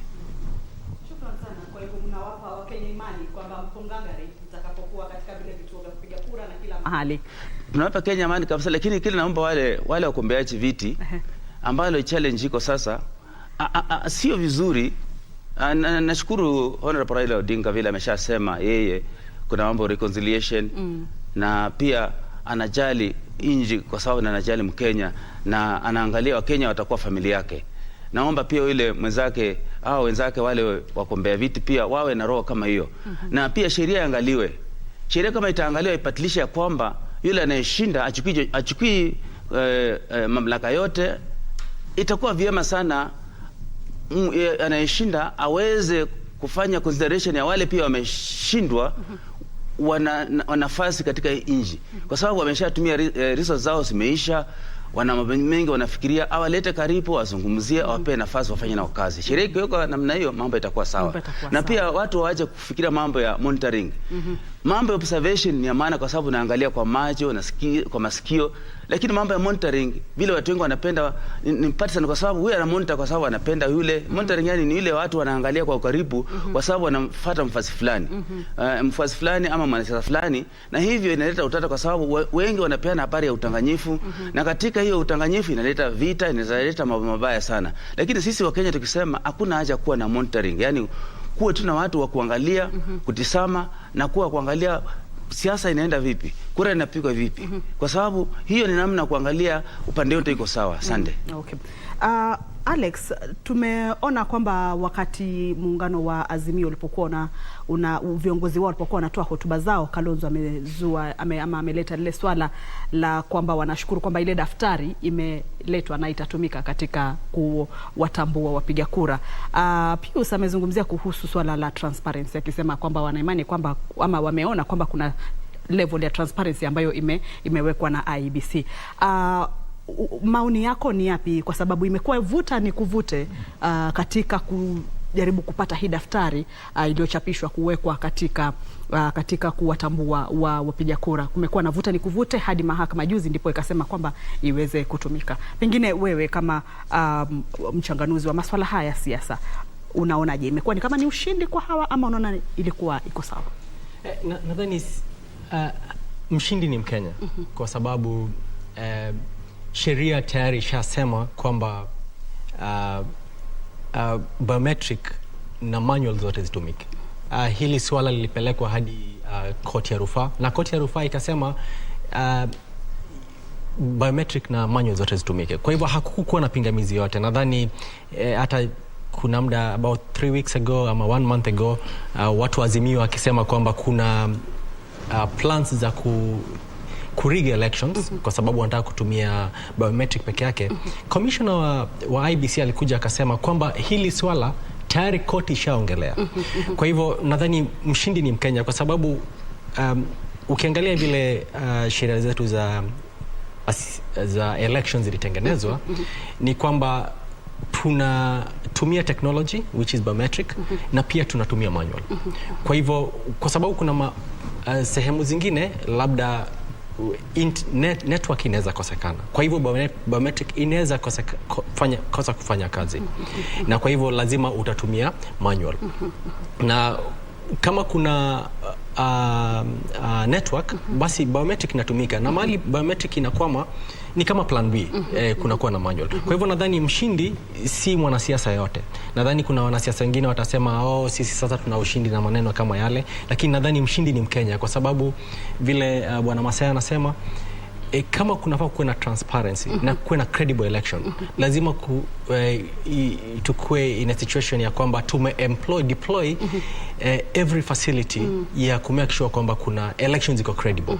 Na one of those facilities ni kusema kama kuna biometric ikifail kunafaa kuwe na backup yenye ni manual. Na hili nadhani sheria ilikuwa ishasema na ni vizuri tena koti imesisitiza. Yeah. Okay. Mtazamaji, pale unapoona kwa runinga yako ni uga wa Nyayo, kiongozi wa chama cha ANC Musalia Mudavadi ndiye anayezungumza kwa sasa. Kumbuka hatima yake itakuwa ni mpeperusha bendera naibu rais William Ruto atakapotoa hotuba yake. Harith, sijui kama umeweza kufuatilia kwa karibu sana masuala haya ya hizi kampeni za Lala Salama. Bila shaka ni mengi yamezungumzwa, lakini kila kinachozungumzwa ni kujirudia kwa sababu washazungumza sana, lakini kilele ndio kama hivyo, kilele ni cha kelele. Kwa hiyo kama unaweza kuona katika viwanja hivyo ni kelele tupu, lakini yaliyozungumzwa yamezungumzwa, ambayo yanajulikana yana faida, yameshajulikana yana faida, ambayo hayajulikani yana faida tayari. Nafikiri maamuzi yake katika akili yake, kinachosubiriwa ni kuthibitisha yale maamuzi yake wakati wa kupiga kura ambayo itakuwa ni siku ya Jumanne wiki kesho. Kwa hiyo cha msingi ni kwamba wote wametoa sera zao na sera zimesikizwa kwa wale waliokwenda kusikiza, lakini wengi wao ni ule ushabiki wa unajua tena wa kelele na hapa na pale, kwa sababu ndio kama hivyo, mtu na mtuwe, yani mtu na mtu wake. Lakini cha msingi ni kwamba leo walikuwa wanataka kuonyesha nani mwenye nguvu zaidi kupitia ufuasi, na tumeona halaiki ya watu katika maeneo tofauti ambayo viongozi hawa wanaopania kuwa viongozi wa taifa hili wanatafuta kura zao. Kumbuka David Mwaure pia amekuwa akizunguka tangu asubuhi na kundi lake kujaribu kutafuta uungwaji mkono na vile vile kunadi sera zake kwa mara ya mwisho, na vile vile Wajakoya wa chama cha Roots pia, na pia tumeona Azimio na vile vile Kenya Kwanza wakiwa na sasa wanapaya. Hebu tuelezee, kwa sababu kuna hili swala la kutumika kwa sema katika swala la usalama kwa ujumla, kwa sababu wewe pia nafikiri masuala ya usalama ni yako. Huu uchaguzi kulingana na matamshi ya viongozi ambao umekuwa ukiwasikiza hapa, sio leo tu bali pia na katika siku zilizopita, unaona usalama uko vipi kwa mujibu wa semi zao? Ruto amezungumza tangu asubuhi, alizungumza akasema watu wawe na amani. Raila Odinga pia naye amesema hayo kuhusiana na amani wakati wa uchaguzi. Hebu nielezee katika uchanganuzi wako, unaona tuko wapi katika hili swala la amani katika uchaguzi? Swala la amani katika uchaguzi ni jambo muhimu sana, na vile ninavyojua mimi ni Mkenya na pia nimetembea na nina habari, kwa sababu shirika letu tunapima International Observer Mission linafanya kazi na mashirika mengine na pia National Police Service na watu wote walio katika nchi ya Kenya. Na vile tunavyojua kwa sasa nchi ya Kenya iko na amani, na uchaguzi ambao utakapokuja ambao watatisa utakuwa tofauti sana. Wale wanafikiria Kenya itakuwa na shida, wacha niwaeleze, mimi nimekuwa mtaalamu wa majanga kwa muda mrefu sana. Nimetembea na naelewa ya kwamba vile tulivyo sasa mambo ni sawa. Kenya wataishi kwa amani, wakati ya kura watapiga kwa amani, na pia baada ya kura tunaishi kwa amani, na hakuna jambo lolote ambalo linaweza haribu usalama, kwa sababu la muhimu ni wananchi kuelewa kwamba wanasiasa ni watu ambao ni ndugu zetu, ni papa zetu, ni tata zetu, na wao ni viongozi wetu, na kiongozi ana muda, sheria imewekwa, kiongozi atakuwa kwa muda wa miaka 5, na pia miaka 5 kisha siasa itakuja pia na watapiga kura tena. Kwa hivyo wao washauza sera zao tayari, na washauza sera zao tayari, mwananchi ashapata ya kwamba atampigia kura nani. Kwa hivyo kitu ya kufikiria kwamba usalama unaweza haribika sioni, kwa sababu hata leo tumekuwa na mkutano katika Serena Hotel na National Police Service Representation, bwana Kisavi amekuwa pale, tena Kisavi amekuwa pale, tumekuwa na watu wa KEPSA, tumekuwa na shirika mbalimbali ya security. Tumeangazia kwamba pia sisi tuna mipangilio, tunaangalia ya kwamba hii kura iko vipi, kuna lolote linaweza leta shida, lakini katika usemi wetu pale tumeangalia kwamba Kenya iko na amani na amani itazidi. Kwa hivyo mambo yale ambayo ingeleta shida ni watu labda wafikirie namna ya kuiba kura, lakini vile tumesema ya kwamba IPC kwanza imefungua nyumba yake, kura inasapika kule chini, kila mtu anaona. Wanahabari ndio hapo nyumaye mambo yao ilikuwa haiko sawa, kwa sababu wangependa kutoa habari tofauti, lakini kwa sasa hivi habari yote ile IPC inatangaza ama inapata kutoka kule chini ni ile wanahabari wako nayo tayari. Hata wanahabari wengine sawa na kazi, itapata ya kwamba sasa katika pale tu ni system tu, kwa sababu ile habari ingetaka kupeana kwa wananchi tayari wananchi wako nayo, na hata wananchi atapiga kura na aende nyumbani kwa amani. Hakuna mwananchi atangojea katika kituo, atanangojea results, hakuna kabisa. Naam, asante sana. Kuna mengi yanayoendelea na mengi yanazungumzwa, lakini katika uwanja wa kitaifa Nyayo tunaona mgombea mwenza wa UDA ama Kenya Kwanza ukipenda ndio anazungumza. Tupate kusikiliza kidogo tu anachokisema kabla ya kuendeleza mazungumzo hapa studio. Tuombe vijana wetu wasikubali ile mpango ya machifu ya kununua vitambulisho yao. Vijana, tunaomba nyinyi msiuze kesho yenu. Kwa hivyo pia tungetaka kuambia machifu wale wanalalamika kwetu, wale assistant county commissioner wanalalamika ya kwamba wanatishwa na Fred Matiang'i na Karanja Kibisho waingilie siasa na hawataki. Tuambie hao wasitishwe, kwa sababu the Civil Service Code of Regulation inasema ya kwamba ndio hatua yote ichukuliwe kwako lazima upatiwe show cause letter na upatiwe siku 14 ya kujibu. Hata hiyo barua ikiandikwa Jumatatu, by the time utajibu, Karanja Kibicho na Fred Matiang'i watakuwa ameenda nyumbani na Uhuru Kenyatta. Kwa hivyo tungetaka kuambia machief na wale civil servants who are opposed to what is going on to stay put and not to agree to be intimidated. Kwa hivyo tungetaka kuuliza Wakenya wote ya kwamba siku ya Jumanne ni siku ya maana sana kukomboa Kenya kiuchumi, na ni jukumu lako ukuje upige kura, kwa sababu hata ukimpenda William Ruto, hata ukipenda mabadiliko na ukose kupiga kura, hutakuwa umejisaidia. Kwa hivyo huu ni uchaguzi wa kubadilisha uchumi wa Kenya, na kwa sababu ya masaa, bila kupoteza wakati, kwa heshima kubwa ningetaka mjitayarishe, tumukaribishe Rais wa 5 wa Jamhuri ya Kenya, Mheshimiwa William Ruto, akuje atoe taarifa yake. Karibu Rais.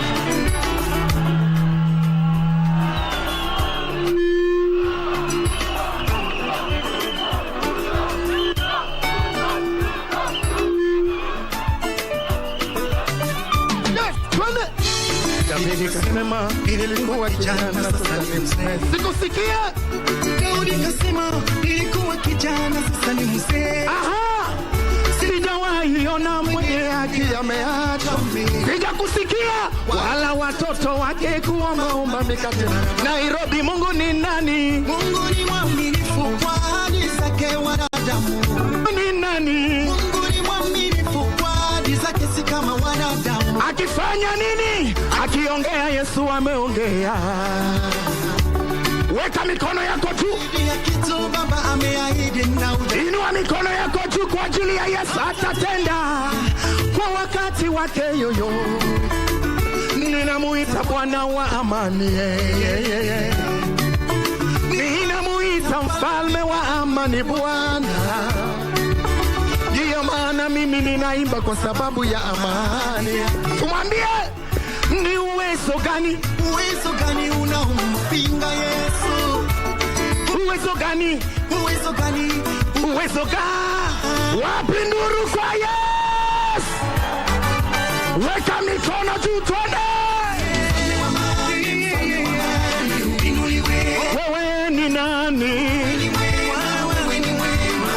Inua kitambaa chako tuone. Wewe ni nani? Kwa yote umetutendea nasema wewe ni mwema. Tunaimba mfalme wa amani. Wewe ni mwema. Wapi nduru ya wana Nairobi? Mwangalie jirani, mwambie usilie, usilie, usilie tena. Yes. Usilie, usilie, usilie wewe. Usilie, Bwana nakujua ndugu yangu. Amesikia kilio chako wewe mama. Inua kitambaa, sijaona juu. Inua bendera yako juu. Inua, inua, inua, inua, inua. Wanadamu hawatakusaidia. Twende hizi, twende.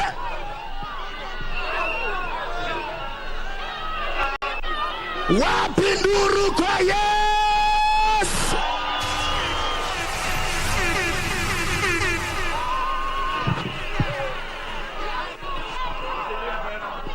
Aya.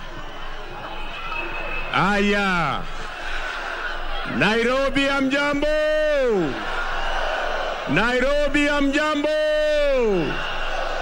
Nairobi, Bwana Yesu asifiwe. Nairobi, Bwana Yesu asifiwe. Nairobi, assalamu alaikum. Arambe. Arambe. Nairobi mumeamua ama hamjaamua? Nairobi mumeamua ama hamjaamua? Nairobi mumesema ni kuzimia ama ni Kenya kwanza? Nairobi mumesema ni kuzimia ama ni UDA? Hebu nione wale wanasema ni UDA, UDA, UDA, UDA. Ala, yani mambo imefika hapo. Ndugu zangu watu wa Nairobi,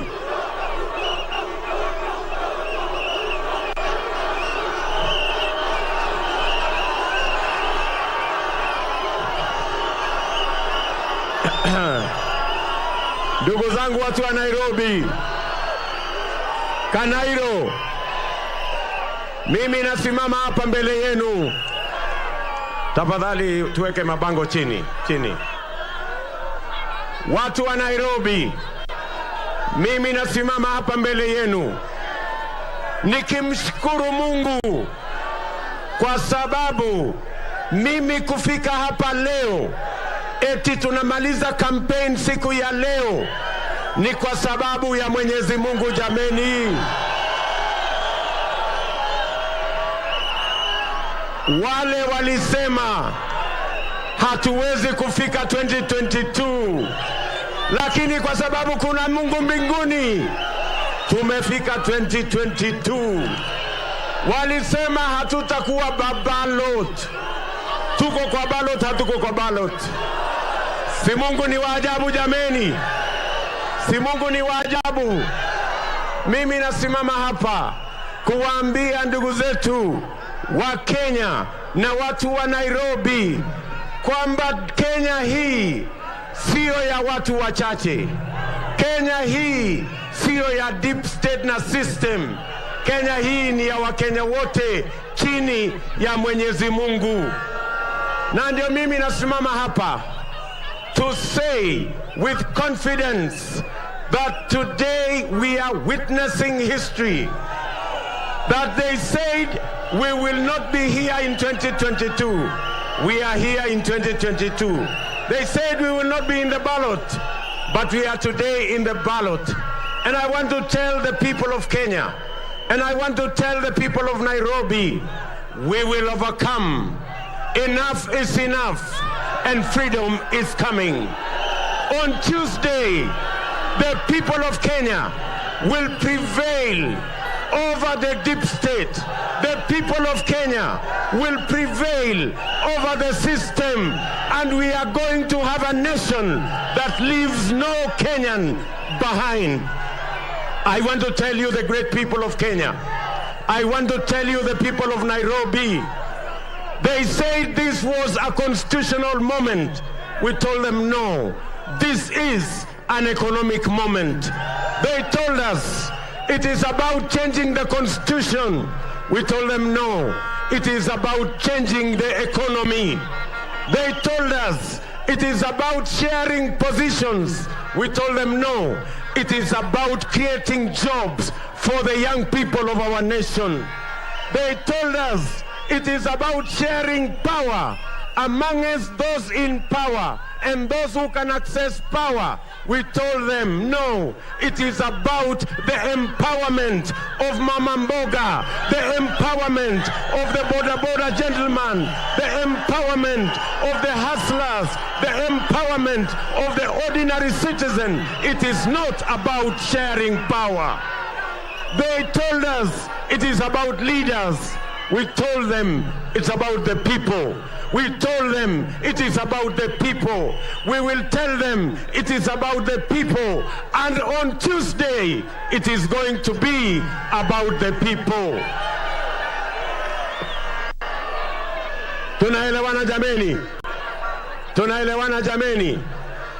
And that is why I stand on this podium today to tell the people of Kenya, they should not be afraid. There is a God in heaven who is going to make sure Tuesday the will of God is going to happen. That we will prevail over the deep state.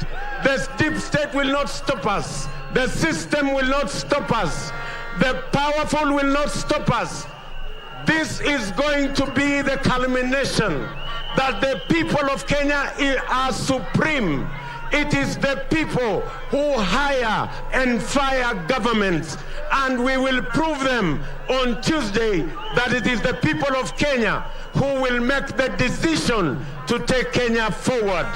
Wakenya muko jameni? Wakenya muko? And let me tell you, the great people of Nairobi, let me tell you, the people of Kenya, on Tuesday, the choice is as clear as day is from night.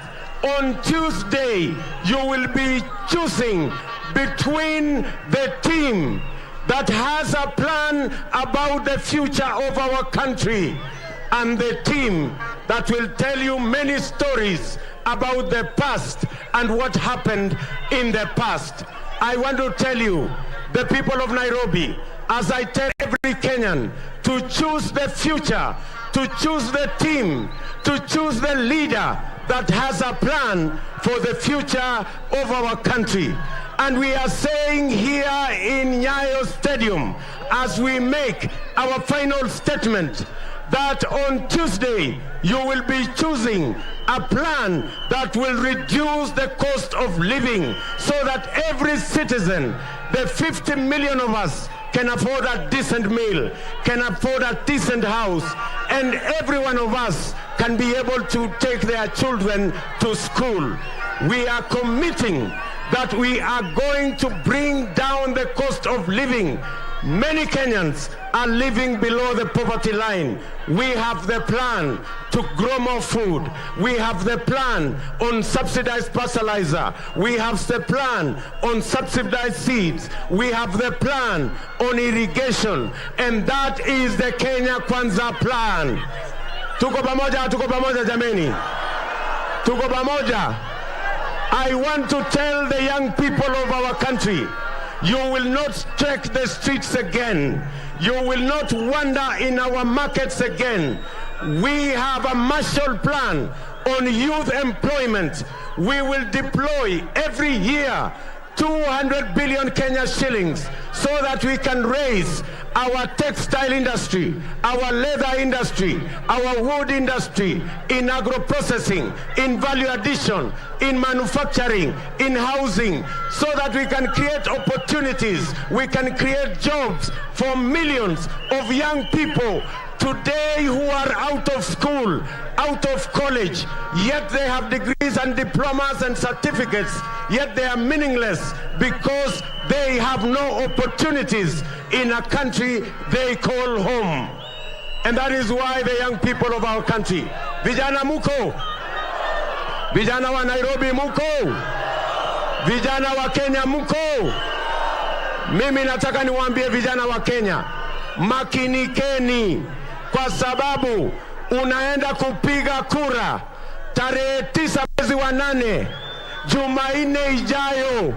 Usipige kura kiholela, makinika, piga kura mahali kuna mpango ya wewe kuwa na ajira, ujisimamie, usimamie familia yako na ujenge taifa lako la Kenya, kijana wa taifa letu la Kenya.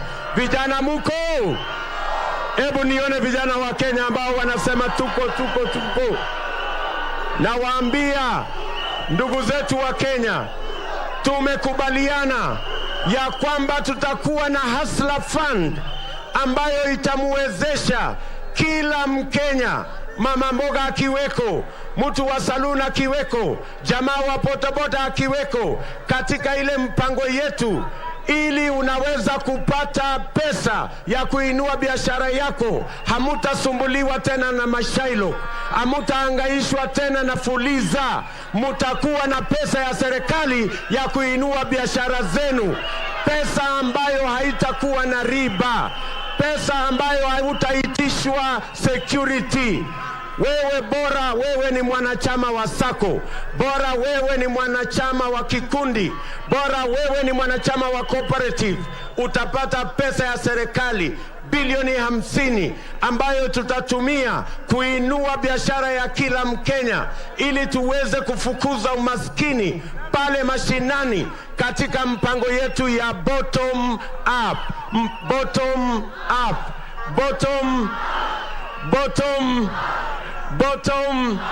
Hebu nione wangwana wa bottom up. Tumekubaliana, tuko pamoja. Pia tunawaambia hamutauza mali yenu tena kwenda kulipa gharama ya hospitali.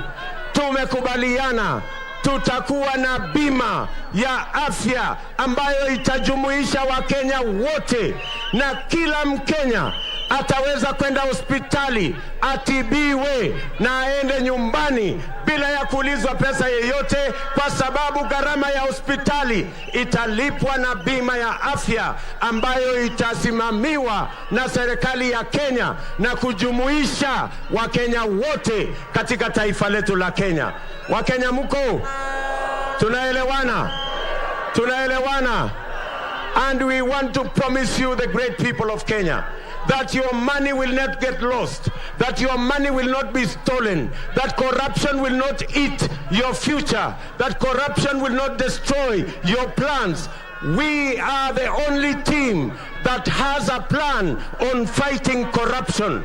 We are the only team that can dare fight state capture. Our competitors are rhetorical about the fight against corruption. In fact, the handshake problem, the problem with the handshake is that it created a system that enabled state capture, that made it possible and easy for corruption to thrive in our country. A system that has caused those in the executive and those in the opposition to work together against the people of Kenya. And that is why money that was meant for sick people in COVID was stolen at KEMSA by the collusion of those in government and those in the opposition. and they told us that they were going to investigate in 21 days and people will be put behind bars and they will be made to answer. Today, it is 3 years since the money in KEMSA was stolen. I want to ask my worthy competitor, your fellows, your friends, your acquaintances, family members, your compatriots, as are the people who stole money in KEMSA. You cannot give us a lecture on matters corruption until you tell us when the people in KEMSA will be taken to court.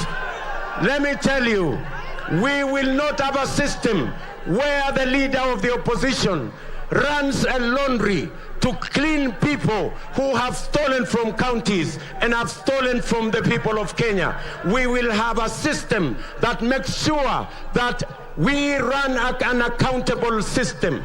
And I want to promise the people of Kenya, we have the plan on how to make sure that the criminal justice system is given not just constitutional independence, but it is also given financial independence so that our criminal justice system can go after everybody, irrespective of who they are, irrespective of the office they hold, irrespective of the power they wield.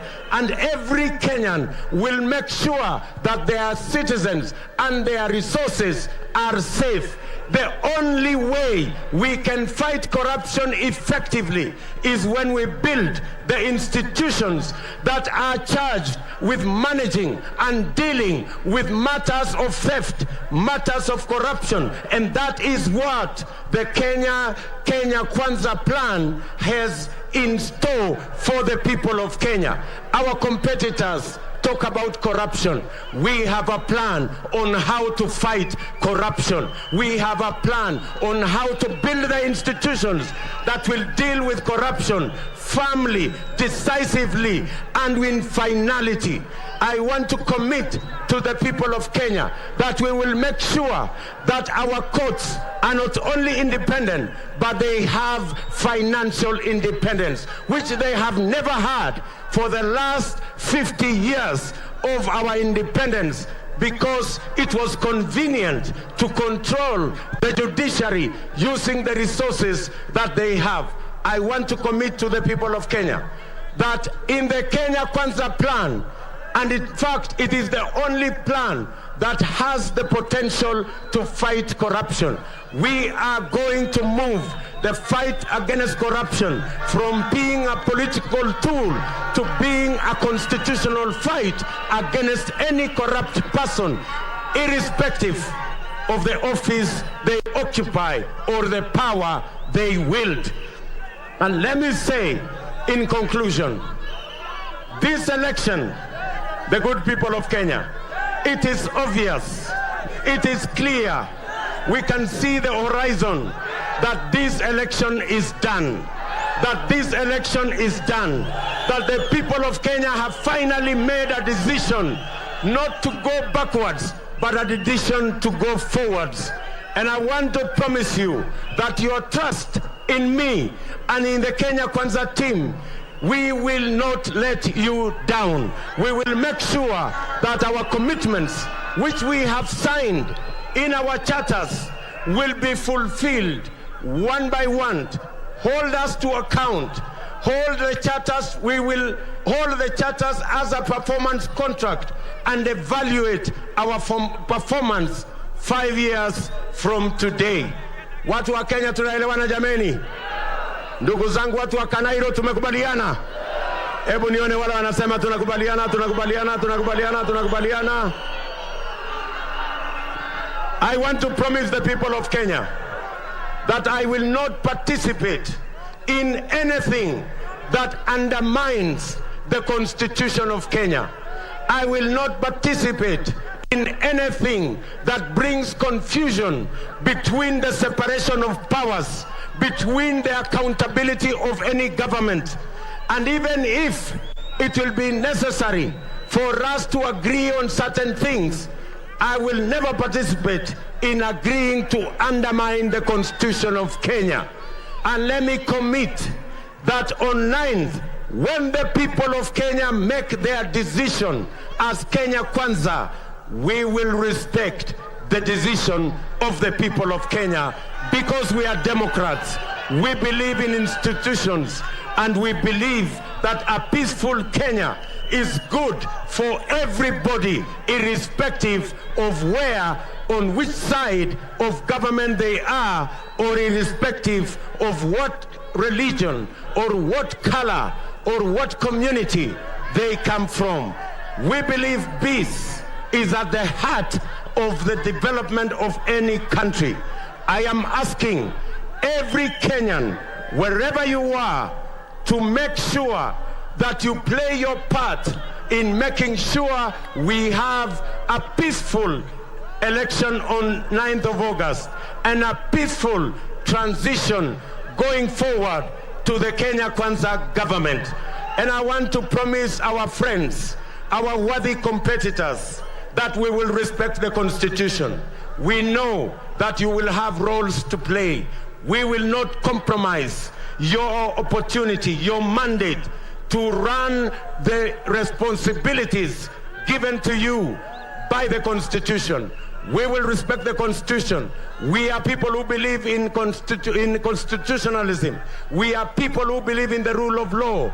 And I want to ask my worthy brother on the other side that when Tuesday is done, we will have a cup of tea and we will agree which role you are going to play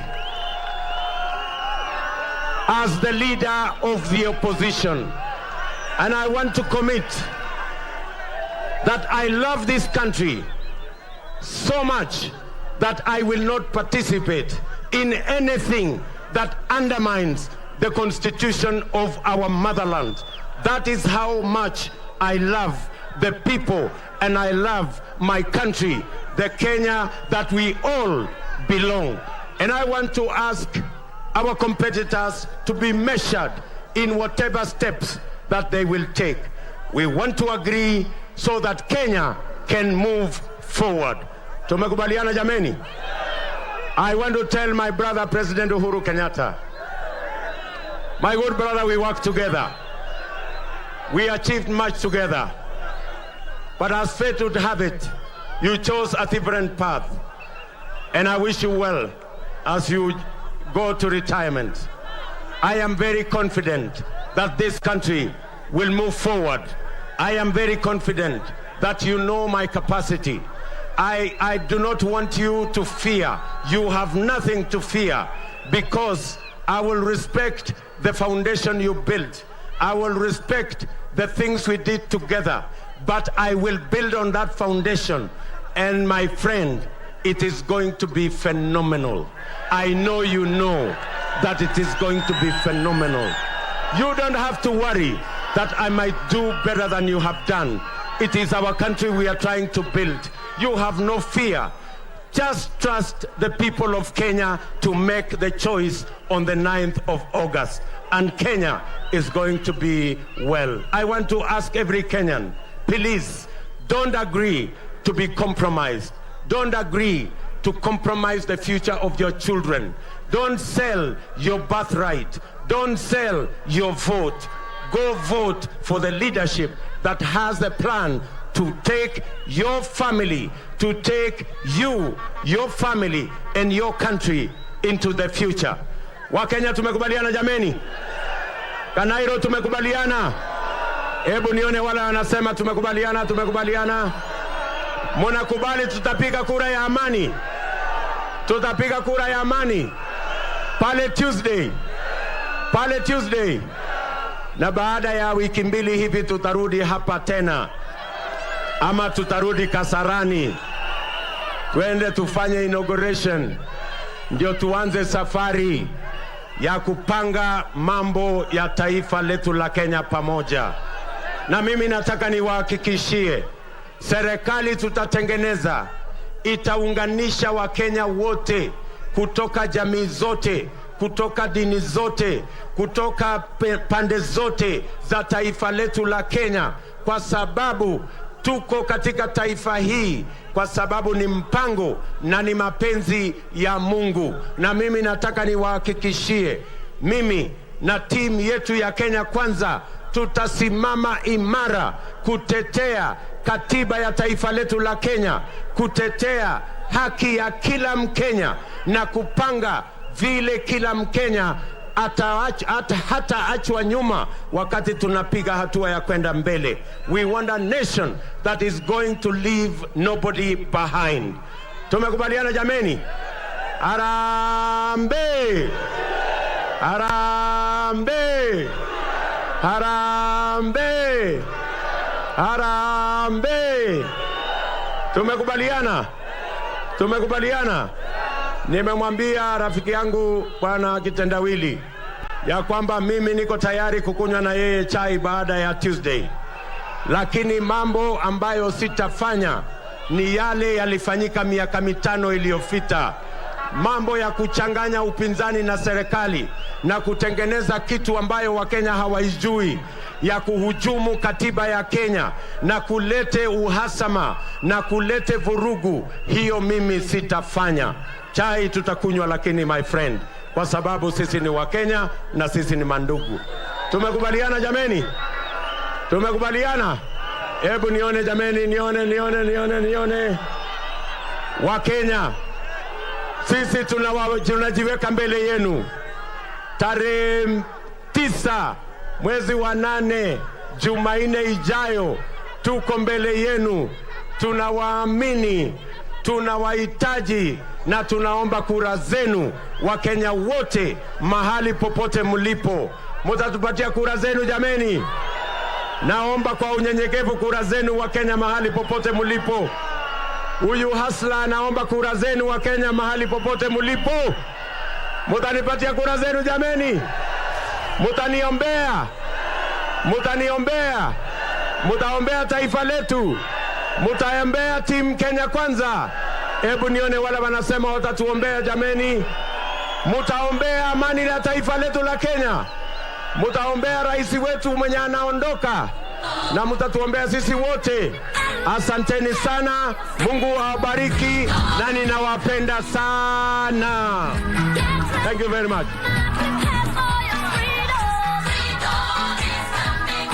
Aya, hii timu yetu ya Nairobi jameni, timu Sakaja mtampatia kura awe gavana wetu, na huyu mama Margaret Wanjiro atakuwa seneta wetu, na mama Miradi je, huyu ndio mama wetu wa county. Millicent Nyaboke Omanga, tuko pamoja na timu yetu ya Nairobi, wabunge wa UDA, wabunge wa Kenya Kwanza, magavana wa MCA wa Kenya Kwanza. Mutatupatia wote? Hebu nione kwa mikono. Asanteni sana, Mungu awabariki na tunawapenda sana. May the good Lord bless you, the great people of Kenya and the great people of Nairobi. Thank you very much. God bless you.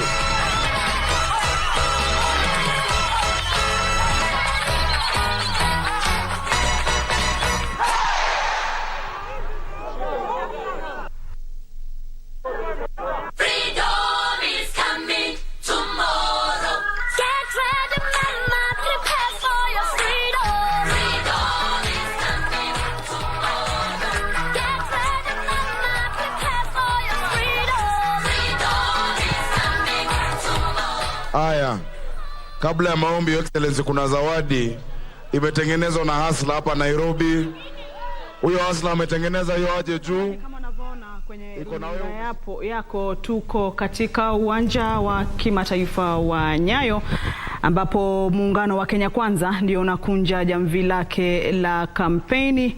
Dakika zilizosalia si nyingi kwa miungano tofauti ama wagombea mbalimbali humu nchini kukamilisha zoezi hili la kampeni, na tamati ya kampeni hizi za Kenya Kwanza hapo Nyayo zilikuwa ni kutokana na hotuba yake Naibu Rais William Ruto, ambaye ndiye mpeperusha bendera wa muungano huo ama chama cha UDA ukipenda. Kwa sasa ni maombi yanayofanyika pale, kama unavyoona, namuona yule ni kiongozi wa dini na imani kwamba atakuwa anafanya maombi, lakini umesikia hotuba zilizosemwa na viongozi mbalimbali, huku naibu rais William Ruto akija kukamilisha hotuba hizo ama maongezi hayo katika kujaribu kuwarai wa Kenya mbalimbali kujitokeza kwa wingi na kupigia kura muungano huo. Studioni bado wageni wetu wapo. Ninaye mtangazaji mwenza Harith Salim, na tutakuwa tunachambua tu mawili matatu kuhusu hizi kampeni za mwisho, kuhusu yale yaliyosemwa na miungano yote miwili, vilevile na wale wagombea ama wawaniaji kiti cha urais wa chama cha Agano vilevile na cha Roots Party ambao wote wamekita kambi jijini Nairobi hii leo. Hawakwenda kwingine, wamekamilishia kampeni zao katika jiji la Nairobi katika sehemu mbalimbali. Kuna wale waliofanya kampeni katika sehemu ya Kasarani na Nyayo, na kuna wengine ambao wamejaribu kuzunguka maeneo mbalimbali humu Nairobi ikiwemo Westlands, Githurai na maeneo mbalimbali katika kujaribu kuwarai wa Kenya kuelekea upande wao wanapokwenda kutumbukiza kile kijikaratasi cha kura siku ya Jumanne, ikiwa imesalia tu siku mbili kufikia siku hiyo. Na mtazamaji, niruhusu niwahusishe wageni hapa studioni, ama nimhusishe mwenzangu Harith Salim. Harith, umesikiza kwa kina kabisa hotuba zilizosemwa pale na viongozi wa Kenya Kwanza. Tumemaliza ya muungano wa Azimio, kisha tukaona Kenya Kwanza nao wanachukua jukwaa katika kuzungumzia waliokuwa nayo. Harith, bila shaka mengi yamesemwa na mengi ni marudio, ila wametaka tu kufanya tashdidi ama kushadidia na kushadidisha yale ambao wamekuwa wakitaka wafuasi wao wayasikie. Lakini cha msingi ni kwamba yaliyozungumzwa sio mapya, na katika ruwaza zao na vile vile manifesto zao hatuoni jipi ambalo limezungumziwa, isipokuwa maneno tu ndio yanabadilishwa hapa na pale. Ila haya yatazungumzwa na wageni wetu ambao wamekuwa hapa, kwa sababu huo ni mtazamo wangu na sijui wewe mtazamo wako ulioko nyumbani ni upi. Lakini vile vile tupate haya kutoka kwa wachanganuzi wetu kuhusiana na yale ambayo yamezungumzwa katika mikutano hiyo ambayo ilikuwa ni siku ya mwisho ya mikutano ya kisiasa au kampeni za kisiasa kabla ya uchaguzi ambao unatarajiwa kufanyika tarehe 9 wiki kesho mwezi huu wa Agosti. Kwa hiyo nawakaribisha kwa mara nyingine tena hapa studio. Hiyo hapa ndio mwanzo unajiunga nasi, kumbuka kwamba tumekuwa na matangazo haya maalum mahsus ya Kenya ya Amua ambayo tumeanza leo hadi siku ambapo Kenya itatambulishwa kwa kiongozi wake mpya. Mengineyo yote utayapata hapa, na vile vile wanahabari wetu wamekita kambi katika maeneo tofauti humu nchini kukujuza mengi tu ambayo yanahusiana na kufungamana moja kwa moja au kwa njia moja au nyingine na uchaguzi huu ambao bila shaka unasubiriwa na kutazamwa kwa kurunzi kubwa tu, sio hapa nchini bali pia kimataifa. Na mbali na hayo, kumbuka kuna michezo ya Jumuiya ya Madola ambayo pia tunakuwa tunakudokezea huko tukiendelea kufanya mambo. Kumbuka Kenya imepata nishani kadhaa siku hii ya leo, ikiwemo nishani ya fedha katika mbio za wanaume mita 1500 katika finali zilizofanyika leo, na Timothy Cheruyot ndio amefanikiwa kupata fedha, huku Mkenya mwingine Abel Kipsang akiibuka wa 4. Katika mbio hizo Australia ndio aliibuka mshindi, na vile vile katika mbio za kupokezana yani relay 4x1 zimefanyika hii leo katika zile juhudi za kufuzu katika finali, na Kenya imefuzu katika finali ambayo itafanyika hapo kesho. Na yote haya ni kwa juhudi za hao wa Kenya 4 mahsus, akiwa ni yule ambaye sasa hivi jina lake linazungumzwa na kila mtu, Omanyala, ambaye bila shaka alifanya mambo yake, Kenya ikafuzu. Mbali na hayo, kumbuka pia kulikuwa na mita 3000 za kuruka viunzi na maji, ambapo Kenya ilijipatia nishani ya dhahabu kupitia Kibiwot, na Amos Serem pia alipata nishani ya shaba katika mbio hizo. Kwa hiyo haya ni baadhi tu ya yale ambayo yanatendeka huko Birmingham, Uingereza. Wapo wanahabari wetu wanafuatilia kwa kina haya, na vile vile matangazo haya ya michezo ukiyataka mubashara utayapata katika kituo dada cha KBC Channel 1 ambayo ni Y254 bila usumbufu wowote. Lakini kwa kujuza tu kuhusiana na uchaguzi huu, ya muhimu ambao unafaa kufahamu ni kwamba waliosajiliwa kupiga kura katika uchaguzi wa mwaka huu 2022 ni watu 122,120,458 ndio waliosajiliwa kama wapiga kura, ingawaje idadi ya Wakenya tunajua ni zaidi ya milioni 45. Kaunti tunazifahamu zote ni 47 na idadi ya maeneo bunge nchini ambao wabunge watakuwa wanapigania nyadhifa ni 290. Kwa hiyo hao ndio wabunge ambao watakuwa wanachaguliwa nchini. Na mbali na hayo, idadi ya waniaji kote nchini kwa mujibu wa IEBC ni 16,100, huku idadi ya 46,232 ni jumla idadi ya vituo vya kupigia kura humu nchini. Vile vile IEBC imejiandaa kwa njia zake kama inavyosema iko tayari kufanya uchaguzi wa huru na haki, na miongoni mwa mikakati ni kuhakikisha kwamba maafisa wahusika wanafanya shughuli hii ipasavyo, na 300,000 ndio maafisa wa IEBC waliosambazwa katika maeneo tofauti humu nchini kuhakikisha shughuli hii inafanyika kwa njia maridhawa. Sasa tumekuwa tukifuatilia kwa kina mikutano hii. Beatrice Gatonye amekuwa katika uwanja wa kitaifa wa Nyayo kufuatilia shughuli iliyofanyika ya Kenya Kwanza, na sasa hivi nitaka nipate mawili matatu kutoka kwake, maana yeye amekuwa pale, hasa anajua ni kipi kilichotendeka, yapi yamezungumzwa na watu wanasema nini kuhusiana na mkutano huu wa mwisho. Beatrice, kama unanipokea kwa njia iliyo safi, hebu tujuze yapi yalitokea mpaka kuanzia mwanzo hadi kukamilika kwa mkutano huu siku hii leo. Kutoka hapa katika uwanja wa kitaifa wa Nyayo, mtazamaji, muungano wa Kenya Kwanza unatamatisha msururu wa kampeni zake katika uwanja huu, huku viongozi wa muungano huu wakiwauliza Wakenya kujitokeza kwa wingi kuwapigia kura ifikiapo siku ya Jumanne wakati wa siku ya uchaguzi mkuu. Viongozi hawa wameonekana kusisitiza swala la kutumiwa kwa maafisa wa utawala kugandamiza mchakato mzima wa uchaguzi, huku wakisema kwamba ama wakiomba serikali kuunga mkono IEBC kutekeleza uchaguzi wa haki na sio kuwatumia maafisa wa usalama. Kando na hayo, kiongozi wa muungano huu ambaye ni naibu rais William Ruto amewarai wa Kenya kujihusisha katika uchaguzi wa amani. Kando na hayo, akiendelea kuwauliza Wakenya ama kuwaelezea Wakenya azma yake ya kuliongoza taifa hili. Mtazamaji, swala la ufisadi, naibu rais anasema kwamba serikali yake itaweza kupambana na ufisadi ambao bila shaka umekuwa kidonda ndugu hapa nchini Kenya, akisema kwamba serikali yake ina mipango ya kuhakikisha kwamba inapigana na ufisadi vilivyo. Kando na hayo, amesema kwamba serikali yake itaendelea kushughulikia swala la kuinua uchumi na hasa kuwasaidia wafanyabiashara ndogo ndogo, kwamba ataendelea kuwainua kiuchumi ili uchumi wa Kenya uzidi kuimarika. Kando na hayo, mtazamaji, kiongozi huyo pia ameweza kusema kwamba serikali yake itawekeza zaidi katika sekta ya kilimo, akisema kwamba pesa zitaelekea kwenye mfuko wa mkulima na hiyo itasaidia Kenya, nchi hii, kuweza kujisimamia kichakula. Na kando na hayo, mtazamaji, itapunguza gharama ya kuagiza vyakula kutoka nchi za nje. Ni mengi ambayo yamesemwa hapa, mtazamaji, viongozi hao wakijipigia debe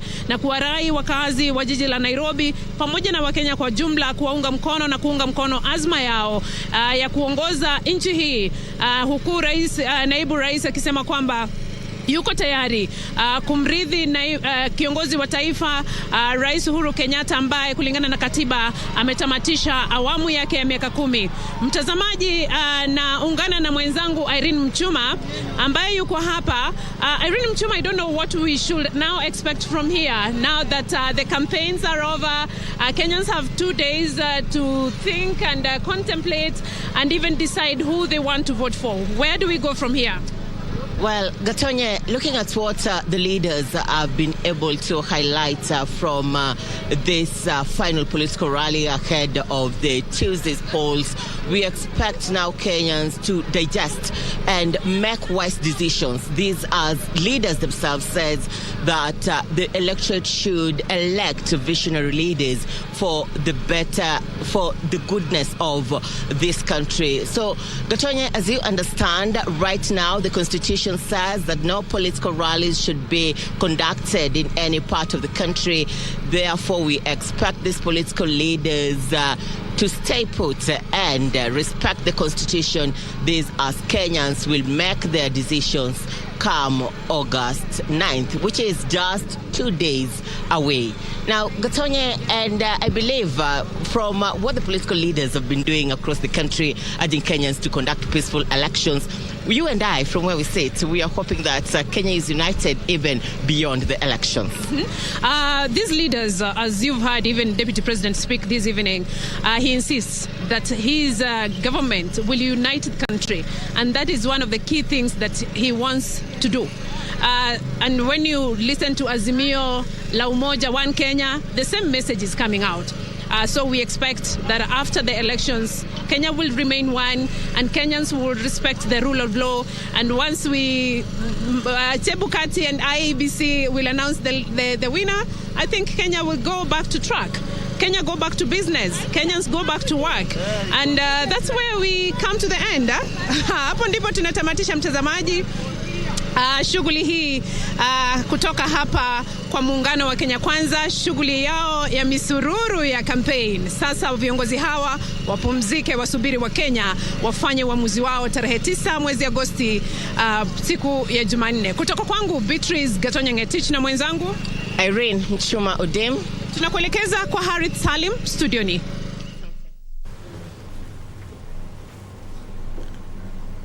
Na asante sana Beatrice na Irene kutoka uwanja wa kitaifa wa Nyayo wa kutufanyia tu inkisari ya yote ambayo yamezungumzwa katika mkutano wa hadhara wa Kenya Kwanza, akiwemo mwaniaji rais kwa tiketi ya UDA ambaye ni naibu wa rais William Ruto. Sasa iwapo ndio mwanzo unajiunga nasi, karibu katika kipindi hiki, matangazo haya ambayo tumeanza leo hadi pale uamuzi utakapofanywa na Mkenya kumchagua nani ambaye atakuwa anamuongoza katika nyadhifa tofauti. Tunao wenzetu hapa ambao watakuwa wanachanganua nasi masuala tofauti ambayo yamezungumziwa katika mikutano hiyo.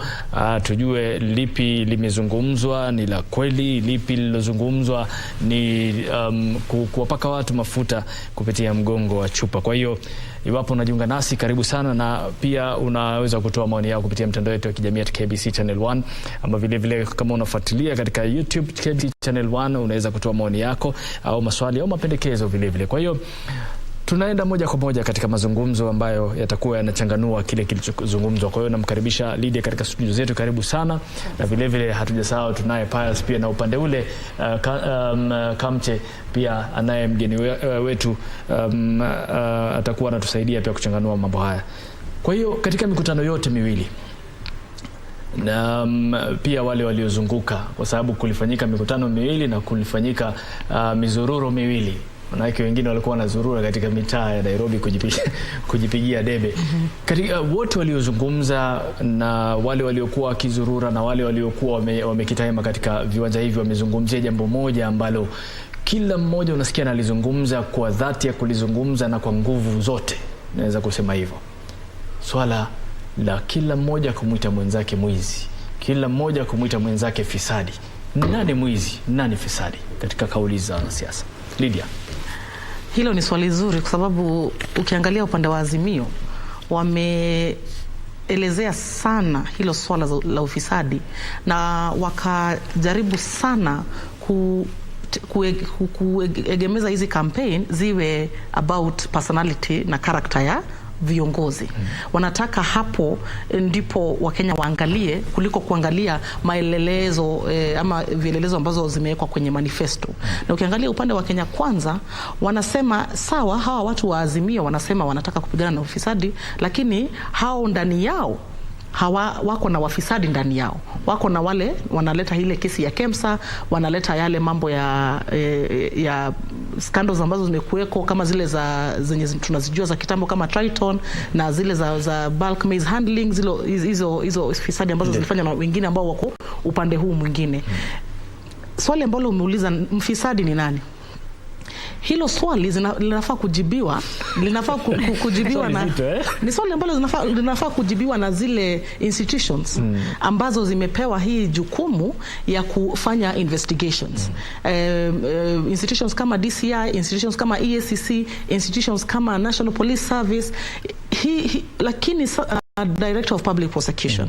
Lakini sasa ile changamoto ambayo imekumbana na hizi institutions ni kwamba kumeanza kukuwa na tashwishi ya kwamba hawafuatilii sheria, wanafuatilia mambo ya kisiasa na wanahukumu watu ama kushika watu kulingana na vile wanataka kupromote yale mambo ya kisiasa. Na ndio maana ukiangalia unaona kuna wale ambao wanashikwa, kuna wale ambao hawashikwi, na swali linakuwa kwa nini wale wanashikwa, mbona wale hawashikwi, mbona haya yanafanya investigation, yale hayafanyi investigation. Sasa hilo swali wakashindwa kutupa majibu.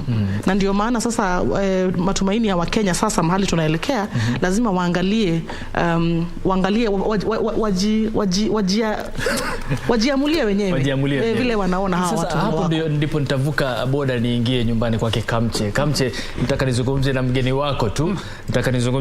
Kuhusiana na masuala ambayo Lydia ameyazungumzia kuhusiana na vyombo vya sheria ndivyo vinawaangusha watu. Alex, wewe ni mwanasheria. Hebu tupe kauli yako kuhusiana na hili swala, kwa sababu kama huyu anamuita wewe mwizi, huyu anamuita wewe mwizi, huyu anamuita wewe ufisadi, lakini tukiangalia vyombo vya sheria vipo na taasisi zipo za kung'amua nani anahusika na nini na nani atawezeshwa kushiriki uchaguzi, lakini tunaona kwamba ni kama nikikosa maneno mazuri ya kusema ni kwamba uchafu bado uko pale pale. Naam, Harith, kabla Alex ajibu swali hilo, pengine pia angeweza kutufafanulia, manake kama tumesikia naibu rais pale akisema kwamba taasisi ambazo Lydia amekuwa akizitaja, akisema kwamba zimepewa hilo jukumu la kushughulikia visa kama hivyo vya ufisadi, ni kama ambaye havina nguvu ya kutosha ama ni kama ambaye havijafanya kazi ya kutosha. Lakini ukiangalia hivi upande wake naibu rais alikuwa anasema kwamba pengine wanafaa kupawa pengine pesa za kutosha. Anasema yeye kama atapata ushindi ataweza kuwapatia hela ya kutosha bo pengine kuweza kufanya kazi vizuri. Sasa Alex, ukijibu swali lilokuuliza Harith, pengine unaweza kutueleza, je, mahakama imekuwa ikipata tatizo kubwa ama imekuwa ikihujumiwa kwa kukosa pesa, imekuwa ikihujumiwa kwa utendakazi wake kutoa hii haki ambayo Lydia alikuwa anasema taasisi zinafaa zifanye kazi, lakini nyinyi pengine mumeonekana kama mko nyuma. Je, pesa ama fedha zimeweza kuchangia kwenu nyinyi kutofanya hii haki inayohitajika? Asante sana. Kuna vitu ambavyo naibu wa rais ameongelea. Mojawapo anasema kwamba atahakikisha kwamba hizi taasisi za kupigana na ufisadi zimekuwa huru, na ukiona hizo taasisi vile mwenzangu pala alisema zinajumuisha National Police Service, the Inspector General of Police ndio kiongozi pale na DCI who is under the Inspector General of Police, the anti-corruption iko pale na mahakama. Na ukiona taasisi kama za polisi kama IG na DCI, kitu cha kwanza yule ambaye anamappoint the DCI na the IG na the DCI ni rais. Okay? Kwa hivyo na hata serikali kitenga fedha za kufanya, kwa sababu naibu rais amesema atahakikisha kwamba taasisi kama hizi ziko na kikapu chao. Nadhani hiyo itakuwa ni uongo, kwa sababu hata itakuwa against the constitution, kwa sababu hawa watu wako under the executive. Yeah. Rais atawapoint na hata budget yao inapitishwa kulingana na vile serikali inataka kufanya kazi yake. Kwa hivyo nadhani si rais hivyo vile ambavyo alikuwa anasema, lakini anakubaliwa kufanya hivyo. Na pia kwa kimombo unajua anasema he who calls the tune, he who pays the piper calls the tune. Kweli kupigana na ufisadi lazima kukuwe na political goodwill. Kama rais wa hiyo siku ameappoint IG na ameappoint DCI, it's very possible vile ambavyo tumeona kwenye hii nchi kwamba hao watu even though zinafaa kuwa independent offices zinaweza kosa kufanya kazi kikamilifu. Nikienda kwa swali lako kama mahakama, kwa sababu kumalizia kupigana na ufisadi mwisho wake ni pale mahakama itatoa hukumu. Na naibu wa rais anasema yeye ana respect independence of the judiciary, which is very important. Na hiyo nampongeza kwa sababu hata tuliona wakitaka kubadilisha katiba walisema kutakuwa na ombudsman, alipigana nayo. Lakini naibu wa rais amekuwa kwenye serikali kwa miaka 10 sasa. Kwa sababu haizi sema hajakuwa kwa serikali. Na tumeona hata hii serikali imekuwa ikidefy court orders, kitu cha kwanza. Kitu cha pili, naibu wa rais amekuwa kwa serikali ambayo effect ama ingeka into effect the judiciary fund ambayo serikali ya Jubilee imekataa, kwa sababu wao ndio walikuwa na namba kwenye parliament za kupitisha kuallow judiciary fund iko operational. Kwa hivyo nadhani ni siasa tu, akisema kwamba kwa sasa ataweza fanya zile vitu ambavyo hajafanya miaka 10. Lakini kitu cha msingi ni labda watu wasikie yale ambayo yamefanyika miaka 10, although it's important to look at the history. Labda wamwamini kwamba sasa vile in case akuwe elected na ameonyesha goodwill, kwa sababu ni kweli ameonyesha goodwill, ataweza kupigana na ufisadi, ataweza ku make sure kwamba zile taasisi ambazo zinashughulika kupigana na ufisadi zitakuwa huru na zitafanya kazi yake bila interference na serikali, na pia kwamba kutakuwa na political goodwill. That is what is most important, kwa sababu bila political goodwill corruption Kenya nadhani itakuwa ni basically tutakuwa tunasema kila electioneering year kwamba tutafanya hivi na vile, lakini bila political goodwill hatuwezi pigana na ufisadi. Na sasa labda Pius, tuje kwako sasa. Yaliyozungumzwa na Alex umeyasikia, lakini pia yaliyozungumzwa na viongozi umeyasikia. Wamesema kwamba kila mtu ana ahadi chungu nzima ambazo zote ni ahadi, ukizitizama ni ahadi ambazo zitaleta manufaa iwapo zitatekelezwa. Tatizo huwa linakuwa wapi Pius kuhusiana na huu utekelezaji wa hizi ahadi ambazo zinakuwa katika manifesto? La muhimu ni wale wahusika. Umejua katika manifesto watu wanaandikiana ya kwamba haya yatatendeka na mawakili wako pale, na la muhimu ni watu nitakana waweze kufata yale wameandika. Na ukiona mambo fulani yanatekelezwa alafu hayafuatwi, kuna shida hapo ndani, na shida ni wale wahusika wanaelewa. Ndio nasema hivi ya kwamba ni muhimu watu wakiweka sahihi mahali, viongozi wameelewana ya kwamba tutakuja kwa uongozi na haya yatatendeka, ni heri yatendeke vile yameandikwa. Lakini kama mmoja hata kubaliana na hayo, ni heri aseme atakubaliana na hayo na sheria ifuatwe. Lakini unapata pia shida ni sheria, kwa sababu sheria kama inafuatwa vile inahitajika, nadhani hakuna yoyote anaweza kumhadaa mwingine kwa mpango yote na asifate ile na mambo iliyoko. Lakini unaelewa kwamba kama watu wakiwa wawili ni kama ndoa, wameelewana mambo fulani, lakini pia wanaweza kosana, na ndio muhimu inatakana pale kuwe na wale wa karibu wa kuwaleta pamoja, kuwarudisha pamoja. Na vile hata unaelewa mambo kama swali umeniuliza, ile uchaguzi ambao unafanyika saa hizi, naona zile zimepewana na hawa leaders wa sasa leo, kama Mheshimiwa Dr. William Ruto na former Prime Minister amesema yake, naona wale wengine pia Wachakoya na wale wengine huyo Mwaura amesema yake. Lakini unapata ya kwamba shida ni kila mtu anaona yeye ndiye anashinda. Na sasa kwa hawa watu wanne tunataka kiongozi mmoja ambaye atakuwa president wa Kenya. Lazima tukubali ya kwamba kama tunafanya tunashindana, lazima kuna wale watashindwa na kuna yule atakuwa namba moja, atakuwa rais wetu. Sasa inaanza pale kwanza. Kama sasa hivi kama kila mtu anasema yeye ndiye anashinda, yeye anasema yeye anashinda, tayari ni vita. Sasa nitakane lazima katika wale viongozi waelewe kwamba president wa Kenya ni mmoja tu, na vile nimeona former Prime Minister Raila Odinga amesema yeye atakuwa na reconciliation. Naomba pia Dr. William Ruto aweze kuwa ya kwamba akishinda ni sawa, na pia kama ashindi mwingine ashinde aweze kufanya kazi naye. Umejua hao wote ni viongozi wetu, na hao ukiangalia hata hao leaders wanaopigania uongozi wa Kenya kama President Dr. William Ruto na former Prime Minister walikuwa marafiki, na pia ni marafiki, na hapa hakuna wadui. Kwa hivyo la muhimu kwanza ni hayo maelewano lazima yawekwe na yafuatwe kisheria. Naam, Lydia, nitarudi pale. Tatizo linakuwa lipi katika utekelezaji wa hizi ahadi wanatoa katika manifesto? Kwa sababu ahadi ni nzuri, umemsikia Pius amezungumza yake, lakini wewe kisheria, kwa sababu unakuta miungano mingi inaleta watu ndani na kila mtu inakuwa na, je, hao watu ambao wanaingia katika miungano ndio inakuwa labda kizingiti cha utekelezaji wa manifesto iliyoko, kwa sababu kila mtu atavutie upande wake. Unajua katika uongozi kuna wengine wakiingia huku wanasema lazima wapatiwe cheo fulani, wengine lazima wapatiwe cheo fulani. Hiki ndio kinakuwa kisiki katika utekelezaji wa manifesto za miungano ya kisiasa. wakati unafanya campaign, unasemanga campaign is poetry, governance is prose. Kwa sababu wakati unafanya campaign, ile intention yako ni kurai wale wapiga kura, kuwaeleza ya kwamba mimi mkinichagua haya mambo ambayo yanawasumbua mimi nitatatua. Na kweli sana sana viongozi wakienda kupigania hizi viti, wanakuanga wako na hiyo vision ya zile vitu wanaweza wakaingia serikalini wakafanya. Lakini nikueleze kwamba ukiingia katika serikali unapatana na changamoto zingine. Hizo changamoto kutoka pande ya pesa, unaweza pata zile fedha unahitaji kufanya zile vitu uliandika kwa manifesto hazifiki. Unapata pia kuna staffing.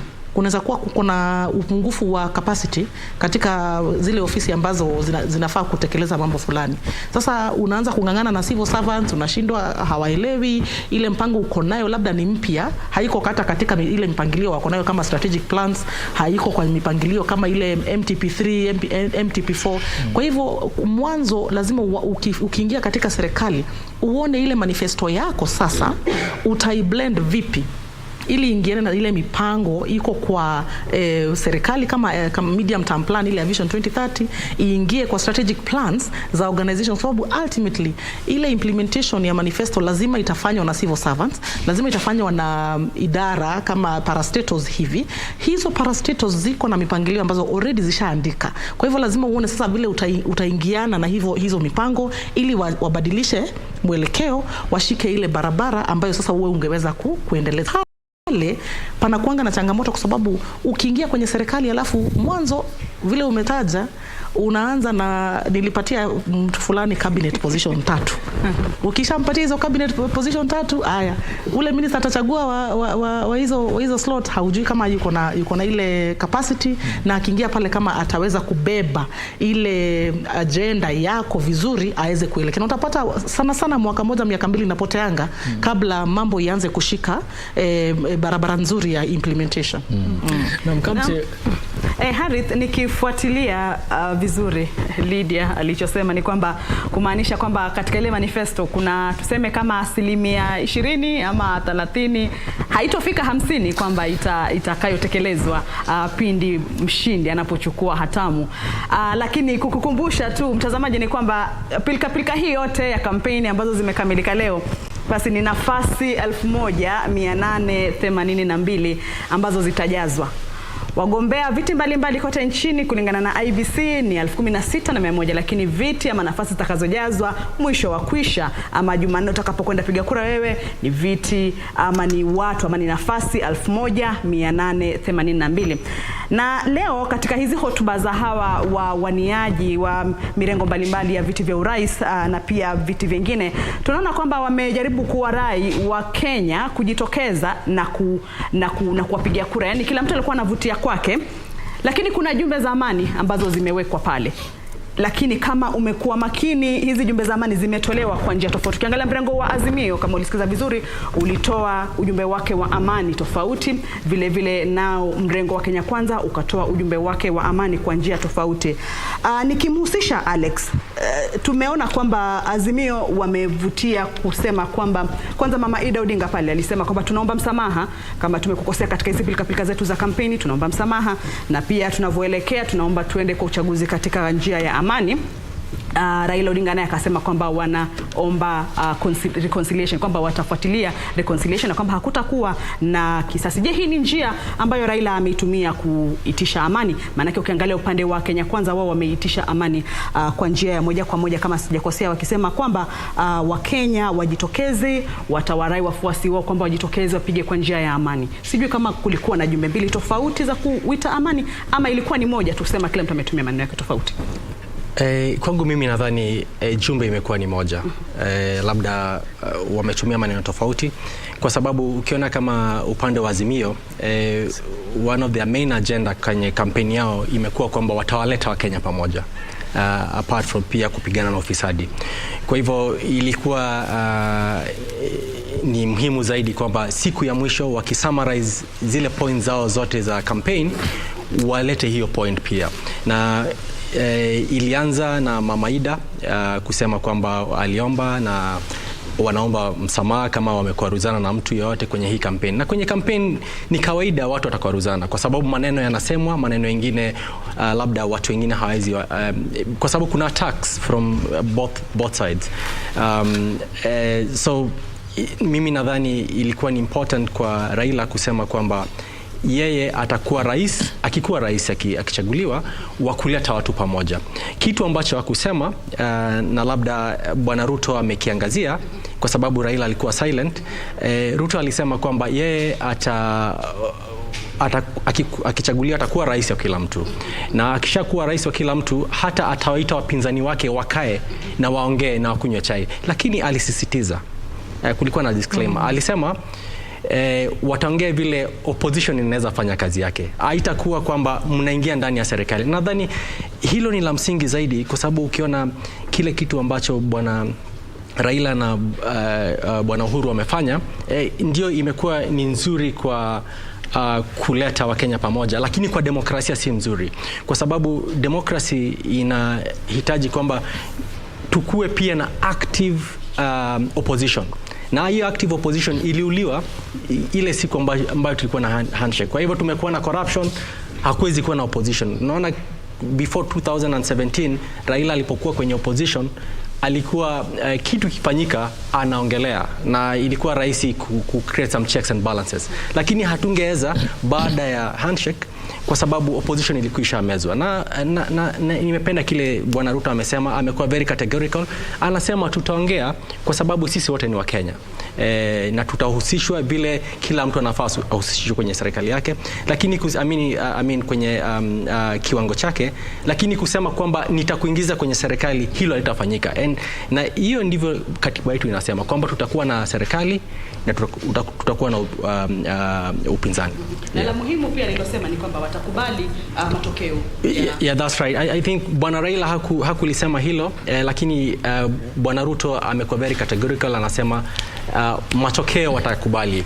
Lakini ukiangalia wale watu ambao walikuwa wameongea before Bwana Raila na kabla ya Bwana Ruto, inaonekana hawako tayari kukubali uchaguzi kwa sababu wanasema, wengine wana blame IBC, wanasema kunaweza kuwa na wizi wa kura, wengine wana blame Kibicho na Matiang'i, wanasema kunaweza kuwa na wizi wa kura.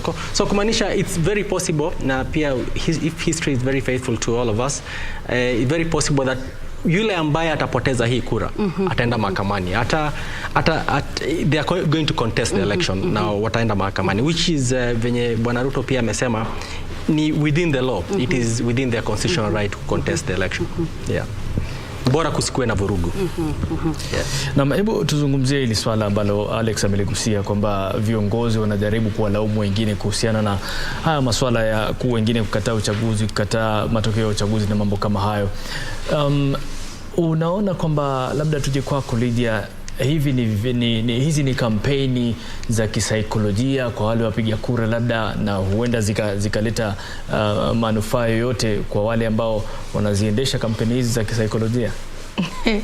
Yaweza kuwa, lakini sio vizuri kutokubali ya kwamba utakubali matokeo. Nadhani hapo mwanzo kidogo kiongozi wa Kenya Kwanza amesukuma sana kiongozi wa Azimio Raila aweze kutaja ama kusema ya kwamba atakubali matokeo ya uchaguzi. Na yale maneno ambayo kiongozi wa Azimio alitumia, alisema uchaguzi ukifanywa vizuri mimi nitakubali. Maana sasa inaacha question mark. So ikifanywa vizuri kulingana na wewe vile unaona ama kulingana na vipi? Na nadhani hapo kidogo ningemkosoa kiongozi wa Azimio kwa sababu angefaa tu aseme ndio uchaguzi nitakubali matokeo, na nisiporidhishwa na matokeo yale uchaguzi kama vile Bwana Ruto amekuwa akisema, nisiporidhishwa mimi nitaenda mahakamani kulingana na vile sheria inaniruhusu kwenda kutoa tata kusema kuna shida fulani ambayo imetokezea mahala fulani. Lakini pia Salim, nikukumbushe sana sana hawa viongozi sio wao peke yao ambao wanaamua ambavyo vile mambo yataenda. Wale wafuasi wao ambao wamewafuata, ambao wameambiliwa cabinet positions. Unaona sasa labda Raila akianguka hivi alafu Joho anaona waziri wa lands already yeye ameshatajwa kama waziri wa Ministry of Lands. Alafu one kiti yake ikienda, Munya ashatajwa kama waziri wa agriculture, Oparanya ashatajwa kama waziri wa treasury. Kwa hivyo ile hamu haiko tu na wao wenyewe kama viongozi, iko pia na wale wafuasi wao na zile stakes wameweka pale, financiers, wale ambao wamepeana pesa zao zikafanya hizi campaign. Kwa hivyo kuna kuanga na huo msukumo. Kuna kuwa na mambo mengi ambayo yanahusisha. Utaona kama Mkenya ni kitu kidogo, lakini sio rahisi. Sawa, tutazidi kuendelea kuhusiana na hayo, lakini sasa hivi nataka nikupeleke moja kwa moja hadi Bomas ambapo mwenzetu O'Brien yuko na naibu mwenyekiti wa IEBC Juliana Cherera kuzungumzia maandalizi ya uchaguzi huo wa Agosti 9. O'Brien.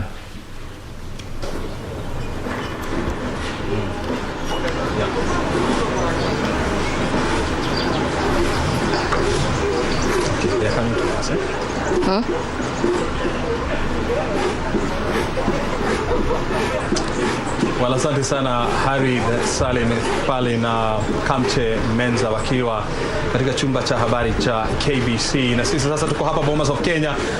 Sasa mtaniruhusu basi mimi niongee Kiingereza, and right now I'm joined by the Vice Chair of the Independent Electoral and Boundaries Commission, and remember we're coming to you live from the Bomas of Kenya. This is the National Tallying Center. We've been camping here since Monday, and of course, as you can see behind me, this area is becoming a beehive of activity with people moving in and out, because this is where now the attention is focusing on. Already politicians have completed their assignment. They have talked to Kenyans. Now it's up to Kenyans to make that critical decision on Tuesday next week. How is IEBC prepared for this big assignment that is ahead of us? Well, I told you, we have Juliana Cherera. She is the Vice Chair of Independent Electoral and Boundaries Commission. She's joining us here to help us understand what kind of preparations have gone into place here at the National Tallying Center to ensure that the election is free, is fair, and it's credible. Thank you very much indeed for joining us, Madam Vice Chair. First of all, I want you to take us through the Bomas of Kenya, or the National Tallying Center. What is here? What is expected of this place? Thank you, Brian, for having me here. We are here at the Bomas of Kenya. This is where the National Tallying Center is, and basically the Commission has moved all our activities at the Tallying Center.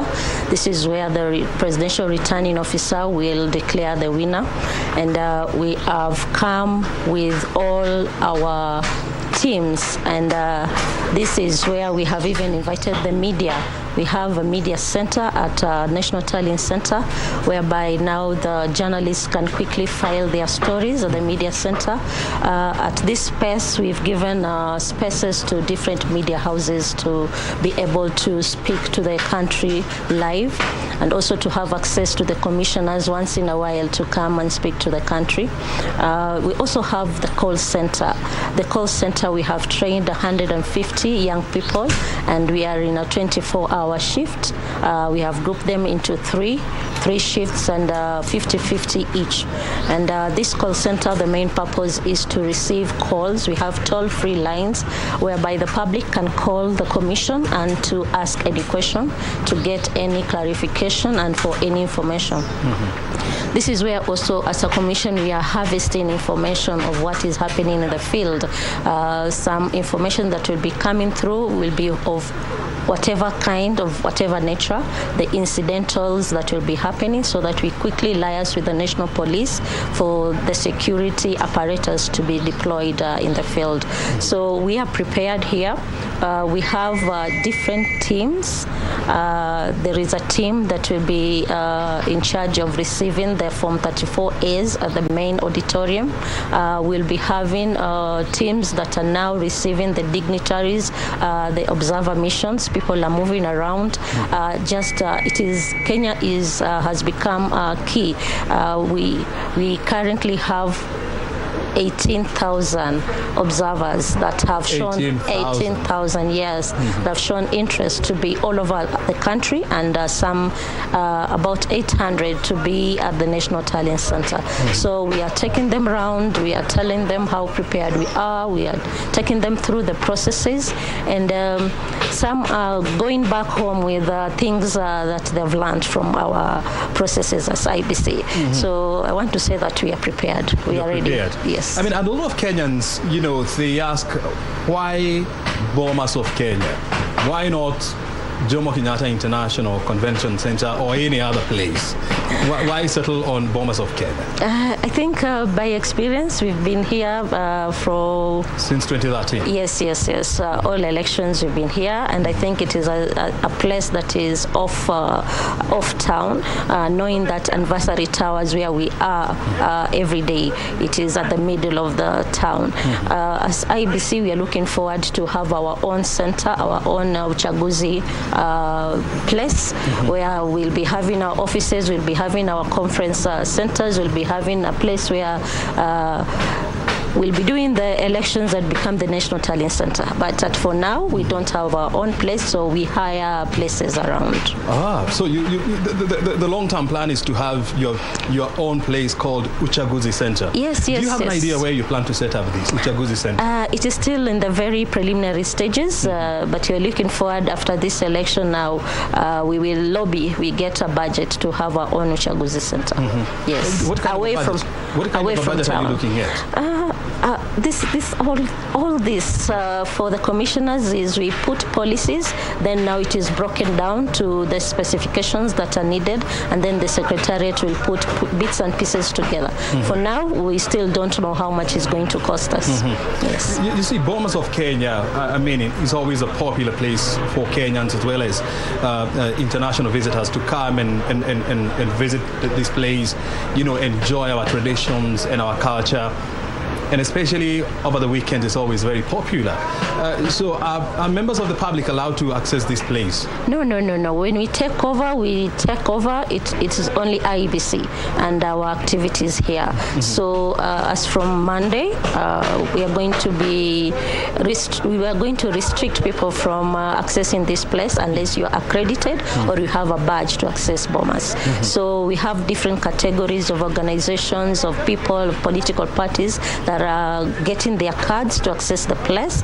As much as it is open and we have media and whatever is happening here will be shown out there, we are also careful about the security of this place. So the access will be with the badges that are there. And you're talking about this coming Monday? This coming Monday. One day to the election? Yes. We only have tomorrow. Tomorrow we are finalizing and we ensure that the place is safe, then the gates are going to be locked. And when you talk about finalizing, what exactly do you mean? It's all about security apparatus, yes. How many security personnel have you deployed here at the National Talent Center? It is on need basis. What we have the normal security, but we have from the gate, the access, you've seen it is very tight. There's going to be screening and the police are there. We have a barrier at the junction. Already the cars that are coming here already will be screened as you come in. So, and everyone has, we have security that is scattered all around. Yes, do I need to give the numbers? No. You don't want to give me the numbers? No. It's all right. The numbers I can give you. As long as we are sure that we are safe as Kenyans. We are safe, and I want to assure Kenyans, even in the field, we are safe. The police have given us 2 police officers per polling station, and then they take care of the staff and the materials that are deployed to the polling station. The constituency tallying centers, we also have security that have been deployed there, and all over the country. So for us, we feel that things are okay. And by the way, we are very set for Tuesday. You know, by the way, if you're just joining us, we are coming to you live from the Bomas of Kenya. We are the first media station to go live from here this year. We were the first in 2013. We are the first in 2022 again. And this is going to be the trend. We are talking to the Vice Chair of IEBC, Juliana Cherera, on the preparations that have gone on to ensure that the National Tallying Center becomes accessible and becomes a place where these election issues are going to be handled. So we continue with the conversation here. So tell me this. So this place will be restricted to the public, from Monday next week. Yes. Up to when? And up to the day we declare the winner. Yes, until the day we leave this place. Yes. And by law, that is supposed to happen within 7 days? By law, yes, within 7 days. So from Tuesday until the 7th day. Yeah, and if we're going to have a runoff, we'll still be here at Bomas. Do you expect a runoff, by the way? I don't know. Kenyans will tell us. For it?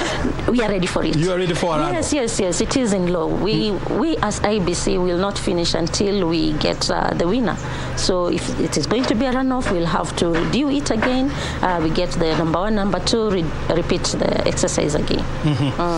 You were talking about international observers, 18,000. That's the number that you gave me? No. All of them together, the local and the international observers, all of them put together is 18,000. 18,000? Yes. Spread all over the country? Spread all over the country. But how many observers are you expecting here at the Bomas? 800, but because of the limitation of the capacity here, we'll only give when need arises. Just like 200. Yes, just like 200, because the capacity at the auditorium is only for 2,000.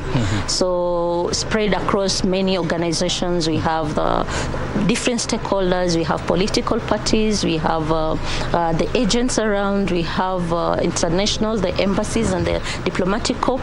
So we will give limited numbers to all these stakeholders that we have. So for the observers, we have limited to about 200.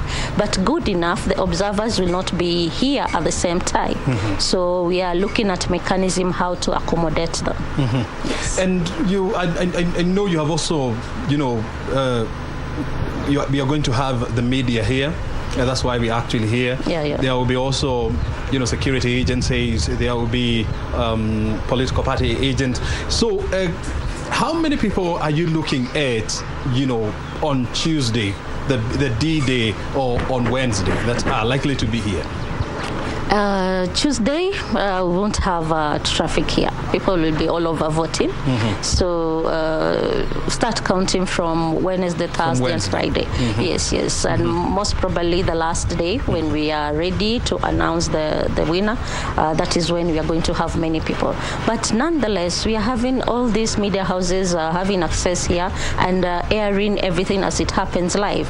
So we encourage Kenyans that there is nothing that is happening at Bomas that you are not being shown. So you can sit at the comfort of your house and just watch us from the TV. We are coming live.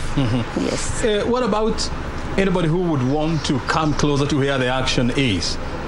Are you encouraging people to? No. They better stay at home. We better stay at home. We are not encouraging people to come unless you are already accredited to come to Bomas. Then you are free to come. But if you are not accredited, if you've not requested for access to Bomas, please don't just come. Just stay at home. Stay at home. Watch you KBC. That's what she wanted to say, actually. So let's talk about infrastructure, because I've been seeing various telcos here upgrading their systems. What kind of communication channel has been established in this place? Of course, we are looking at efficiency and effectiveness in communication. We don't want to have anything lagging behind. So every service provider has enhanced their services for the sake of the country. So we are saying we are very grateful to all the service providers that have been around here to just upgrade their services. Yes, we have Telcom that have boosted their masts.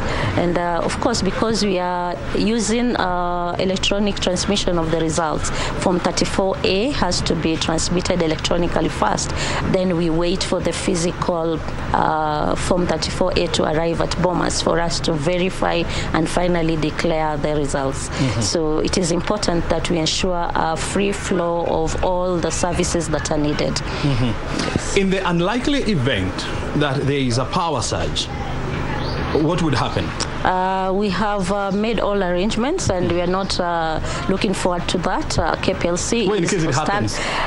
Yeah, but we've done things to ensure that it will not happen. You have a backup system. And we have backup system and a big generator behind there. So things will run smoothly. We are not looking forward to such happenings. Yeah. And in terms of, I mean, I know there are people who will be spending the night here to oversee operations to ensure that things are running smoothly. In terms of, are there restaurants here, or how are people going to, access meals? Bomas of Kenya will avail tents where meals will be sold. So restaurants are... So food will be sold? Yes, food will be sold to anyone. IBC is not giving free food? No, IBC, we don't have the budget. Our budget is just for the elections. Yes, and there'll be a lot of coffee. This place is too cold, so for you to keep vigil, there'll be a lot of coffee around. A lot of coffee. Once the results are here, or they've been handed over to your agent, what will happen next? Once they are handed over to the presidential returning officer, they are verified. There is a handing over and taking over, signing. Which comes first? The handing over and taking over. So the agents will hand over? Will hand over to the presidential returning officer. Then now they'll be taken in for verification. Now we verify the 34A entries in the 34B. If the entries were correct, the tallies are correct. If it happens that the entries into the 34B is not correct, we will go by the 34A, because the result is as per the polling station. The 34A is the result. So if B has a mistake, we will leave it and still sum all the 34As that have come and finally put them together, and the presidential returning officer will declare the results. Then they will be shown on the screen. But before then, what we are going to have on the screen, they're just those images of the 34As that have come. So you're able to see in a particular constituency how many 34As have come. Yes. I want to take you back to the year 2017. I mean, whereby the same procedure was being followed, and the numbers were being fed on the screen. But at some point, the screen hanged. Okay. Are you anticipating something similar to that? And what have you put in place to ensure that a recurrence of 2017 system outage does not occur? We've put security measures in our technology where we have all those firewalls, and we've checked, because once bitten, twice shy. So we've ensured, and we've gone back after the election. We've did a post-election evaluation, and all the activities that we've put in place are informed by what happened then, and as it is in any organization, the commission is progressive outlooking. We want to be better by the day, so we've ensured that all that which happened will not happen again by putting security measure as much as technology is concerned. Yes. So what I'm reading from you is that you have upgraded your systems. Not really upgrading our system, security walls, the firewalls that have been put. So you have improved on the firewall system to ensure that nobody can tamper with your system. Yes, there's no hanging. And by the way, it is the images that have been received. The other time you were receiving figures. The numbers, The numbers. And the numbers, some of them came, they were incorrect numbers. But now receiving the images, not unless you are able to... So these are the images from 34A? Yes, that will come. So we'll pick from the image and see the numbers that are there, and wait for the physical 34A to come for us to verify and to announce the results. So with those measures, we are not anticipating anything hanging. And by the way, we have allowed media to be at the police station. Yes. We have allowed the agents will be there, and they'll be given a form of the results, and there'll be parallel tallying. So we are not anticipating to see a lot of anxiety, because people will be having the results and people have been given a chance to be present at the polling station. Everyone accredited to be there. If you've not asked to be accredited at the polling station, let me advise you, don't be there, because it is an election offense. Only those who have been accredited, and we've opened that space because the results is per what has been tallied at the polling station. Very good. Before I let you go, I mean, you know, the Kenya Broadcasting Corporation is a national broadcaster. And of course, it is watched by millions of people. For the people who are watching you at home, what message would you have for them from the National Tallying Center? Well, it is now like 40-something hours to the polling day, and it is important that I tell Kenyans that they wake up early. They make sure that that day they are present to choose their leaders. That is their democratic right. Number two, your effort of waking up to go to the polling station, let it not be wasted by you casting an invalid, a vote that will be declared invalid. So make sure that you mark that ballot paper correctly. A correctly marked ballot paper is one that has been marked once. You put a mark at the box where your candidate, your preferred candidate is. Don't be lied that you put a tick at your preferred candidate and the one that you don't like you put a cross. We are giving voter education, and I'm taking this opportunity to tell Kenyans that you only put one mark at the person that you prefer to be your leader. Then you fold it and put it in the box that has the same color with that ballot paper. Our ballot papers are of different colors, same to the lids of the ballot boxes. And I'm grateful to KBC that you showed another demonstration on how to vote, and you had a mockery of a demo of a mock of the polling station, which was good. But now I want to emphasize that Kenyans, let not your efforts go to waste. Make sure that your vote will count. And that is what I want to tell you. And finally, keep peace. Peace begins with you. Thank you. Well, very good. Thank you very much. And before I let you go, when do you plan to announce the winner? We have 7 days, according to law, to announce the winners. So within the 7 days? Yes, within the 7 days. But of course, we will not stay here for 7 days. We also want to know who is the winner. Yes. Very good. So maybe 3, 4 days? Give it 3-4 days. 3-4 days maximum, Maximum. Okay. Yes. I mean, we will be here, we'll be watching, and of course we'll be talking to you to give us more updates. And of course, you'll already have your results. Well, but of course you have the final results. Yes. Kindly, when you have your results, don't declare a winner. Just we call are not out. declaring any winner. That's media, not our mandate. The media call out the results, but don't declare the winner. Very good. That message is home.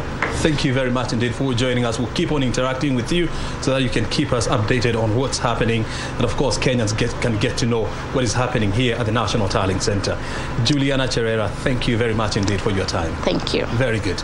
You know, we've been talking to the IEBC Vice Chair, Juliana Cherera, giving us an update on the preparations that have taken place here at the National Tallying Center. Here are the Bomas of Kenya. The takeaway or the take-home is, if you're not accredited to come to the Bomas of Kenya or any other polling center, please do not go. Allow the people accredited to do their work. Number two, there is enough security here at the Bomas of Kenya to ensure that cases of insecurity are dealt with. And then, according to Cherera, they plan to announce the winner within the 3 or the 4 days after the pollings have closed. Well, of course, you have 7 days, but you're telling me that you would want to do that within the shortest time possible, definitely. Yes, within the short time possible. Very good. We are taking a break. We'll be back with more conversations around here. We'll be looking at the just concluded electioneering period. Who has said what, and how do we hold them to task? Stay right here. This is Kenya Decides.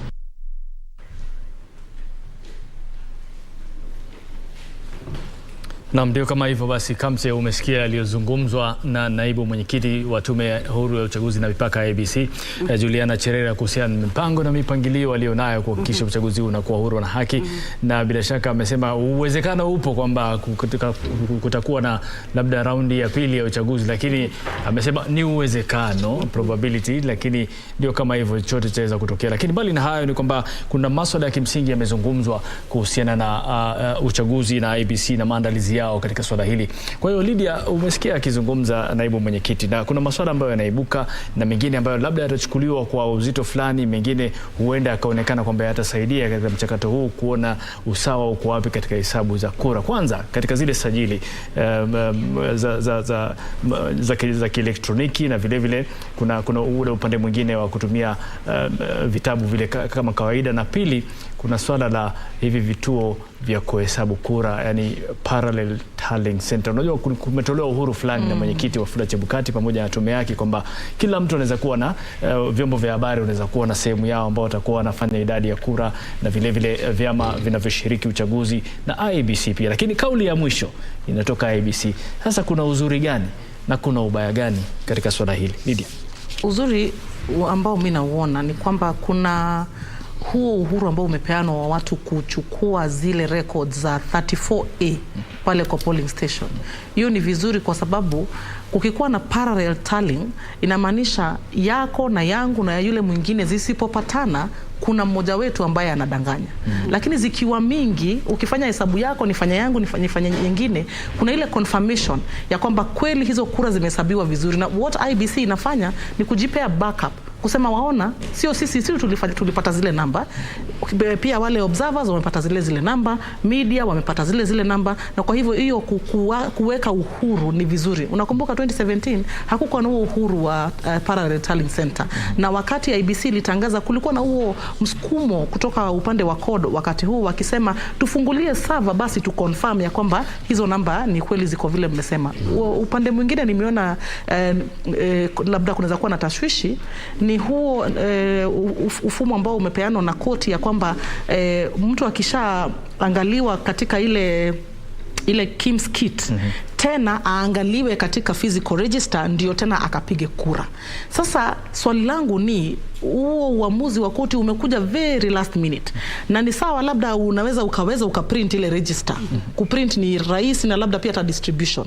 Lakini swali langu ni yule clerk ambaye anafaa kukaa na ile register akacross, manake hakuwa ameandaliwa, hakuwa ameandikwa kazi, yuko wapi huyo clerk mwenye ataman hiyo desk ya kucross zile majina? Yuko ametayarishwa, ameandikwa kazi, na yuko wapi? Sasa hiyo inanipa tashwishi kidogo.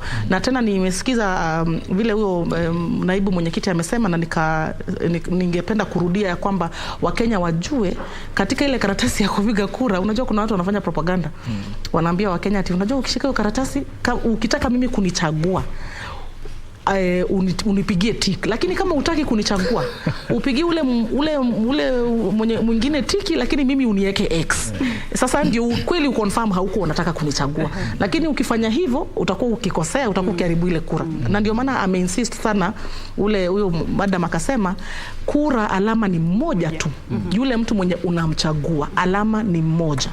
Alafu ukimaliza kuweka hiyo alama moja unafunga karatasi yako unaweka kwa ballot box, ndio usiharibu ile kura, ndio ihesabike kwa yule ambaye unamchagua. Na hiyo alama moja ima inaweza kuwa ni tick ama inaweza kuwa ni X. Inaweza kuwa tick moja kati yake. Lakini alama ni moja. Sasa umezungumzia observers na mmoja yupo hapa. Paya, hebu tuelezee matayarisho yenu kama observers ama waangalizi wa uchaguzi huu ambao bila shaka tunatarajia kufanya Agosti 9 ambayo ni siku ya Jumanne. Maandalizi yenu kama observers kama alivyozungumza Lydia, unaona yako vipi na kuhusiana na hizi register alizozungumza na labda hizo changamoto ambazo huenda zikajitokeza iwapo kutakuwa na mambo kama hayo, na pia hiyo parallel tallying center inarahisisha vipi kazi yenu kama observers? Kama sisi observers kwanza tumejipanga vizuri sana, kwa sababu kuna wataalamu kutoka nje ya nchi na kuna wale ndani ya nchi, na wote tuko sawa kwa sababu tumepewa nafasi ya kufanya kazi na chochote ambacho tunahitaji kutoka kwa IEBC watuonyeshe, wanatuonyesha na wanasema tuko huru kutembea na kufanya kazi yetu. Kwa hivyo vile ilivyo sasa, transparent iko kubwa sana. IEBC imefungua mlango wake, na vile mwenzangu amesema hapa, hakutakuwa na utiliafiano kwa sababu hii habari yote kutoka kule chini itakuwa inaangaziwa na wanahabari wako pale, observer wako pale, kila mahali. Sisi observer tumejipanga ya kwamba tuko na watu wale wanaita roaming observers, wanatembea vituo mbalimbali. Na kuna wale pia wanataka kukaa mahali fulani, lakini kumbuka kuna monitors. Ndio nilisema hata mambo ya monitors ndio inaleta shida nchi, kwa sababu monitor anasimamia labda ni agent wa mtu fulani, anamwangalia mambo yake, lakini observer yeye ni mtu wa kuangalia na kusikiza, na uamuzi yake ni tofauti. Lakini unapata wale monitors wanataka kuangalia mambo upande wao, na hiyo ndio inaleta shida. Asante Pius. Na bila shaka nafikiri kuna kitu cha msingi Lydia ameanza kuzungumzia kuhusiana na jinsi gani ya kuweka alama katika karatasi ya kura, na nafikiri Kamche Alex labda atagusia swala la, nimesikia watu wakizungumzia kwamba zile karatasi ukishaweka alama yako ama ukishapiga kura lazima zipigwe muhuri. Alex, inakuwa vipi? Yes, kweli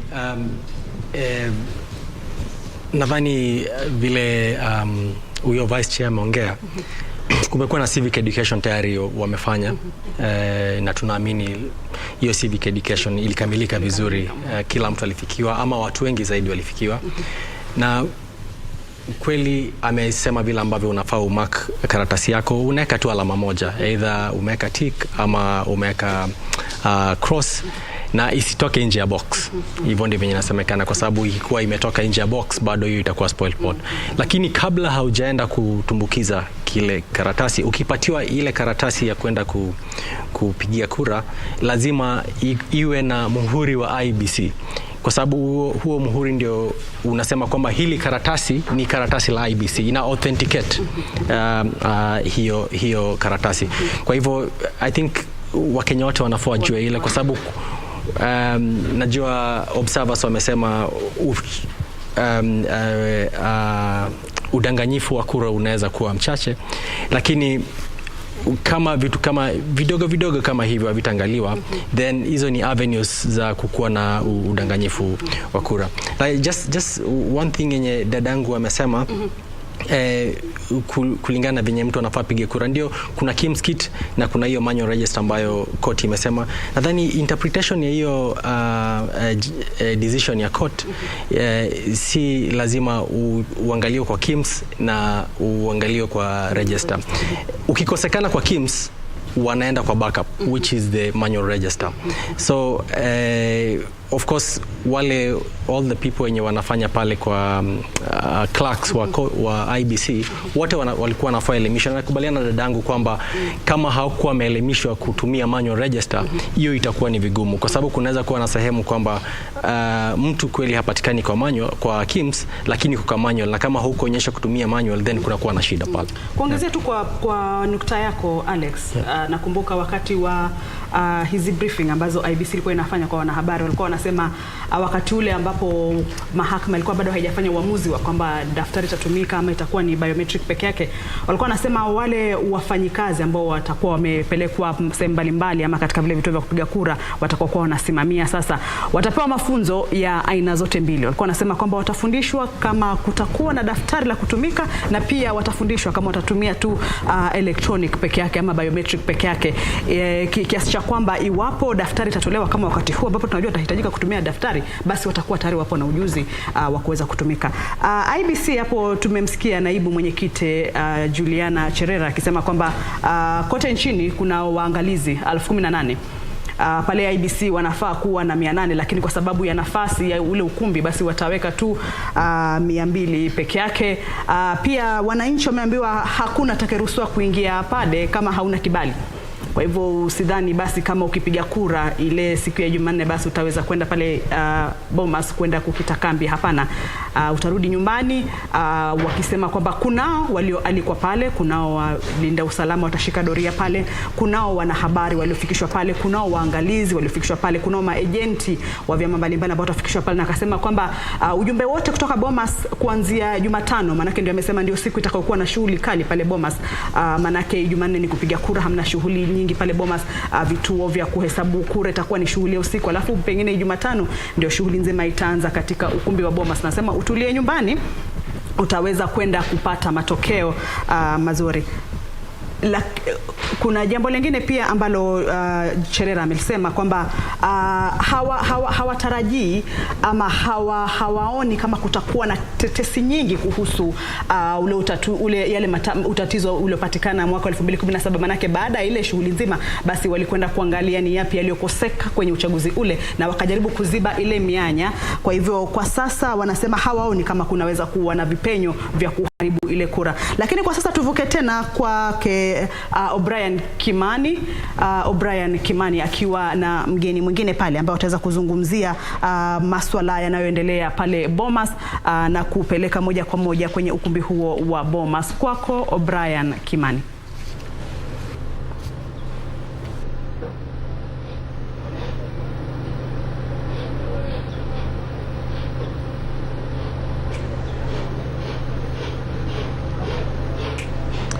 Well, thank you very much, Kamche Menza there in the broadcasting house. And of course, we continue to give you live event as they are unfolding here at the National Tallying Center here at the Bomas of Kenya. And of course, we have just concluded a conversation with the Vice Chair of IEBC, Juliana Cherera, on how the IEBC is prepared to deliver the election not only here at the National Tallying Center but around the country. She has talked about the measures that they have put in place to ensure that the election is free, is fair and is credible. We want now to turn on to our political matters, and today officially was the last day for political parties and political aspirants to close their campaigning season. We have had various remarks from Azimio La Umoja, who are having the campaigns at the Kasarani Stadium, to Kenya Kwanza, who are at the Nyayo National Stadium, and of course Wahiga Mwaure in Eastleigh, and Wajakoya, who was touring parts of Westlands. They have promised so many things. The question is, will they deliver? And if at all they're going to deliver, how are they going to deliver? And how do we put them to account for the things that they have promised? Well, joining me on the set here at the Bomas of Kenya is Dr. Fred Ogola. He's a public policy analyst at the Strathmore University Business School. Thank you very much indeed, Fred, for joining us. Welcome. And of course, next to him is Churchill Ogutu. He's also a lecturer at the Jomo Kenyatta University of Agriculture and Technology. They're going to give us their feels and, of course, their opinion and their concerns in regards to what has just been said. Fred, I know you were listening keenly to the conversations that were taking place at Kasarani Stadium, at Nyayo National Stadium, in Eastleigh, and of course in Westlands. What do you make of those comments that have been made by the four parties? First and foremost, if you look at the concrete remarks today, was more like when you are preparing for an examination, there is the time to prepare, then there comes time to sit for the exam. Mm-hmm. So all the political campaigns period has been to prepare for the exam. Remember, they have not sat for the exam. They are sitting for exam on 9th of August. Mm-hmm. That is on Tuesday. Yeah, so most of the time everyone was spending time to look at which areas have you not touched. For example, if you look at Kasarani, I listened to many speeches were more talking about the seats of Nairobi. For example, is the Azimio going to win the seat for governor, the seats for MPs? That was a very important conversation. Then, of course, they were talking about the fact that they talk about track record because they believe that the ones who have a track record, they say, please trust our track record, give us this country to lead you.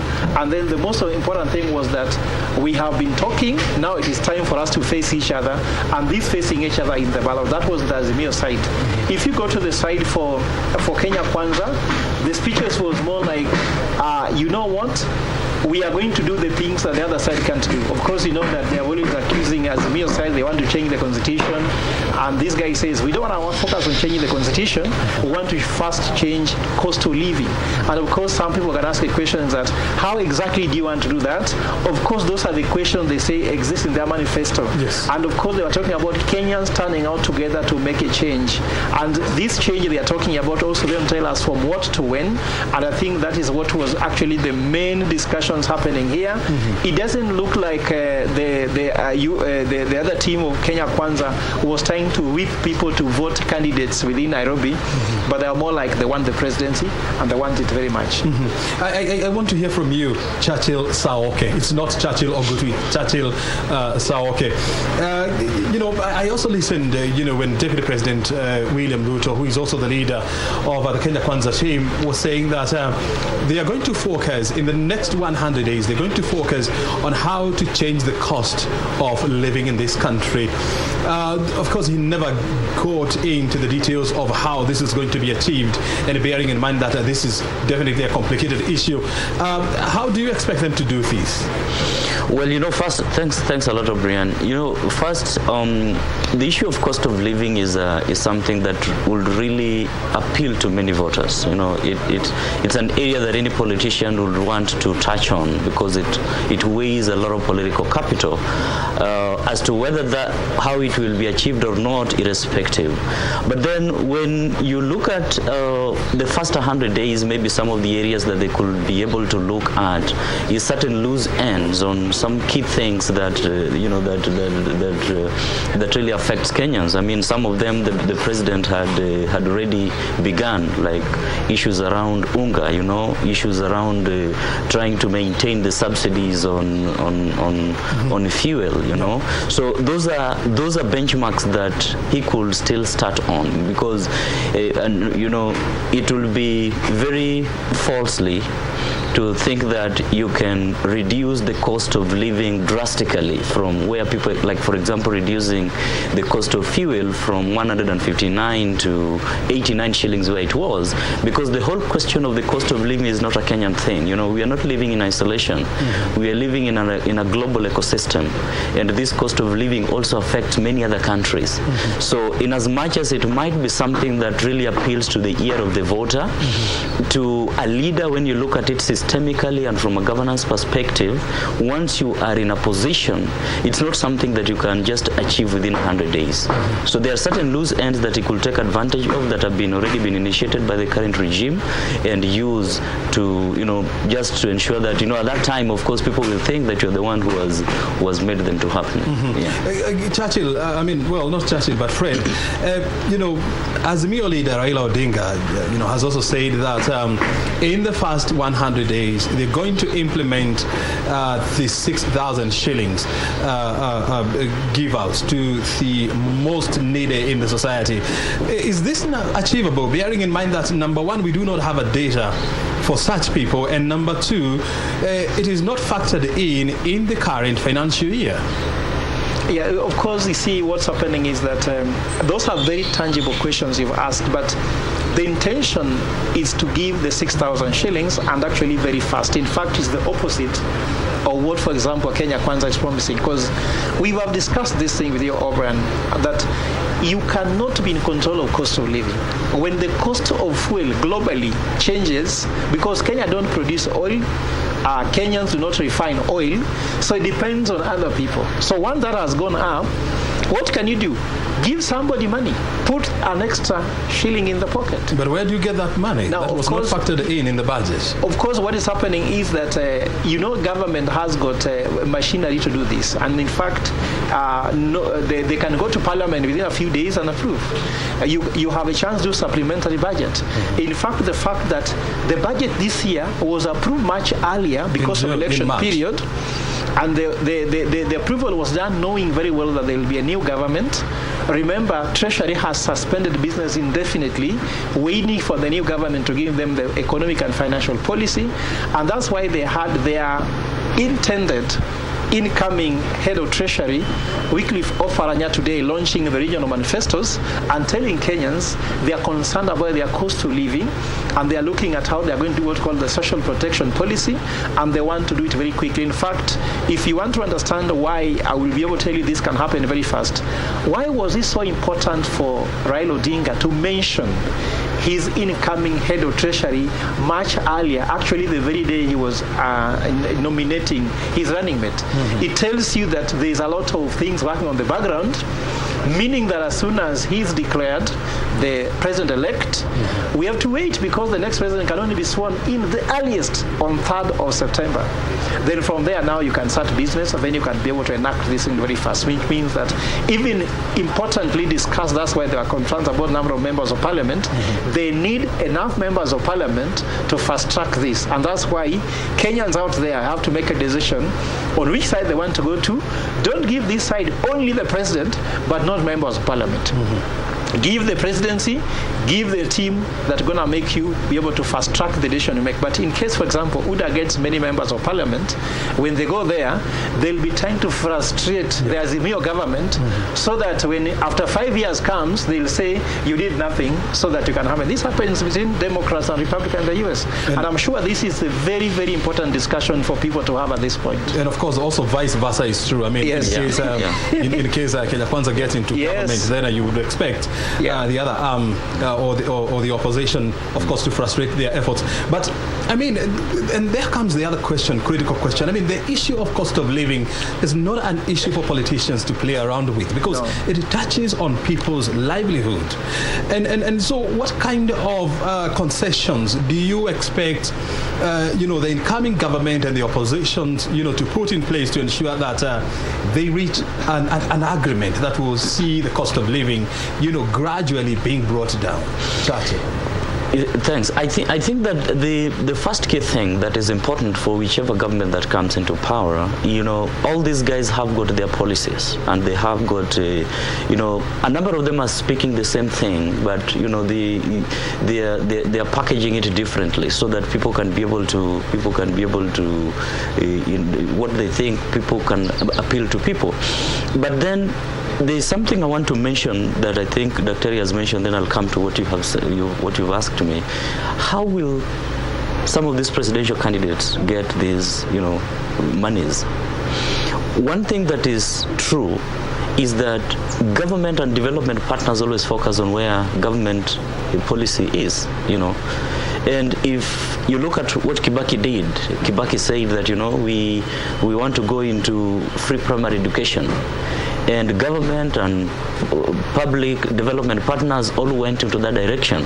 So you will also realize that even in some of these, that financing can also come from that part, isn't it? Yeah. The other thing is even from the other questions about, of course, like for example, Azimio has raised issues around those who have stolen money, and they'll come and say that if you stole money, return it back, and that money that is returned, was stolen, can be used to do what? In the hope that they are also not going to steal it.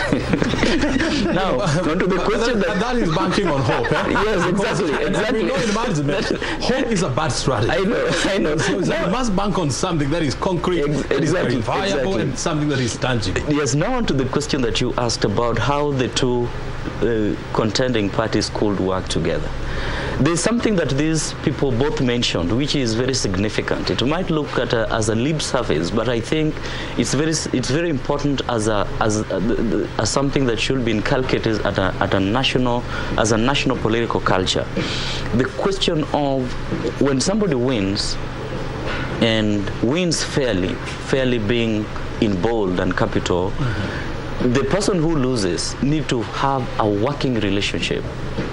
Because in the long run, this is a country, all the four presidential candidates all have the best interest of this country at heart. Nobody wants this country to go into the dogs. So if one person wins, then the rest of the other three should also find how they can still help the person who has won to make Kenya better. And I think that is the spirit that should still continue on even after the election, that can also help to even reduce the cost of living down, because all of them want that cost of living down. Very well. And each one of them may have different strategies. If one person wins, then we can work together and harmonize all these strategies to ensure that the people of Kenya have got the best that they need. Very well. But before we conclude this conversation, I also want to hear from you, even before you respond to what Churchill has said. The next 2 days now, it's up now to these political candidates, of course, now to rest, to have conversation with their agents, and of course to re-strategize and to look for any loose ends and tighten them. from where you see, I mean, what kind of conversation or what do you expect them to do in the next 2 days before Kenyans go to the poll on Tuesday, Fred? It is very clear that voter turnout in everybody's turf will determine how this election goes. And then 2, will be about how do you whip that undecided voter, because the figure has been very high. There was a time when it was actually at 18. The last time I saw it was around 9%. So that will be a very important thing. And now there will be a moment of propaganda. Like you look, in every election, if you look at it now, mostly people are not focusing too much on manifestos, by the way.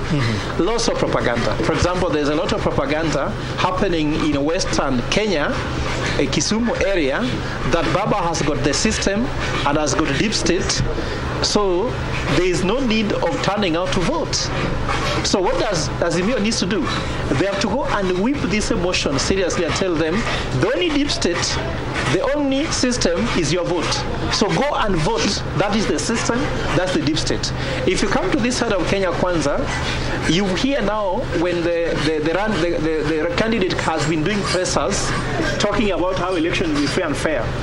Anytime you preach that there will be unfairness in the election, there's a double-edged sword. One, you are saying it so that when you are rigged out, or at least if you don't win, you can say, I said that it won't be fair and fair. So you are not bound to say this election was fair and fair, you accept the results. But on the other side, when you tell people that my election will be stolen, now I have to drive my car from here to Kenya, 500 kilometers going, 500 kilometers coming back to vote for a vote which will be stolen. What is my motivation? So in as much as it's good to complain, so what is their final message to their people? Go out to vote. Secondly, give me the team that I want. The issue is now mobilizing. Who is your agent? Will you be able to justify that your votes has been tallied properly or not? Do you pay your agents? You know, this is a time where we have to spend some money also. At the same time, coordination from the polling station, tallying to the constituency levels and reporting, so that when you say my votes have been stolen, if IBC asks you how many, then you say no, they have just been stolen. Do you have evidence they have stolen 463,000? Or so this is a time of serious logistics. You have had a few years of campaign.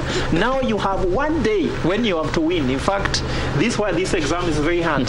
It's an exam that you prepare for very long, and you lose it in 1 day, or you win it in 1 day. Good. It is what it is. It is what it is. Yes. You know, I like that. So, okay, in 30 seconds, your message of peace for Kenyans. Well, I think it's right now, you know, Kenya is for all of us. Kenya is for all of us, and you know, elections will come and go every 5-year cycle. But you know, we all are proud of this nation, and I think our democracy is evolving. It's time for every Kenyan to rise into the occasion and, you know, go out and vote. Your vote matters, and it's also responsibility of every leader out there to ensure that you know, we accept the results that come out. It's also the responsibility of the electoral agencies to ensure that the election is free and fair and reflects the will of the people. Very good. Your message of peace to Kenya. My message of peace to Kenya is that Kenya is here before, during, and after the election. Election is a process. I heard a woman talking about in Muranga. Let us get out of our way, we continue our business. What we need to do is that there will be a president, there will be no crisis. We should not look like this is a crisis. It's not life and death. Just vote, do your part, let IBC do their part, let every agency do their part. Politicians are here to contest elections. They are not there to adjudicate about elections. Everybody do your part, and then we pray for our country, that we have a good leader that will take Kenya where Kenya needs to be. Absolutely. Thank you very much indeed, gentlemen, for your words of peace to Kenyans, and of course for helping us with your insight in regards to the just concluded electioneering period. Otherwise, we'll keep on talking and of course conversing around these issues as they emerge. Thank you. Well, Churchill Saoke is a lecturer at the Jomo Kenyatta University of Agriculture and Technology, joining us here at the Bomas of Kenya. And Fred Ogola, doctor, is also a public policy analyst at the Strathmore Business School, also joining us here at the National Tallying Center. So they can help us put all these issues into perspective, and of course, they can preach the message of peace. And you have heard it from them. We'll keep on having this kind of conversations here at the National Tallying Center. Remember, this is where the action is taking place, and all the eyes are now turning over to this critical area, because this is where the Independent Electoral and Boundaries Commission is expected to announce the winner of the presidential election. And they're saying that they are going to do this, well, according to the law, within the 7 days, given by the law. My name is O'Brien Kim, and I want to take you back to Broadcasting House, where Kanze Menza and Harry Salim are on standby to give you more analysis, and thereafter we'll have the 7 o'clock bulletin.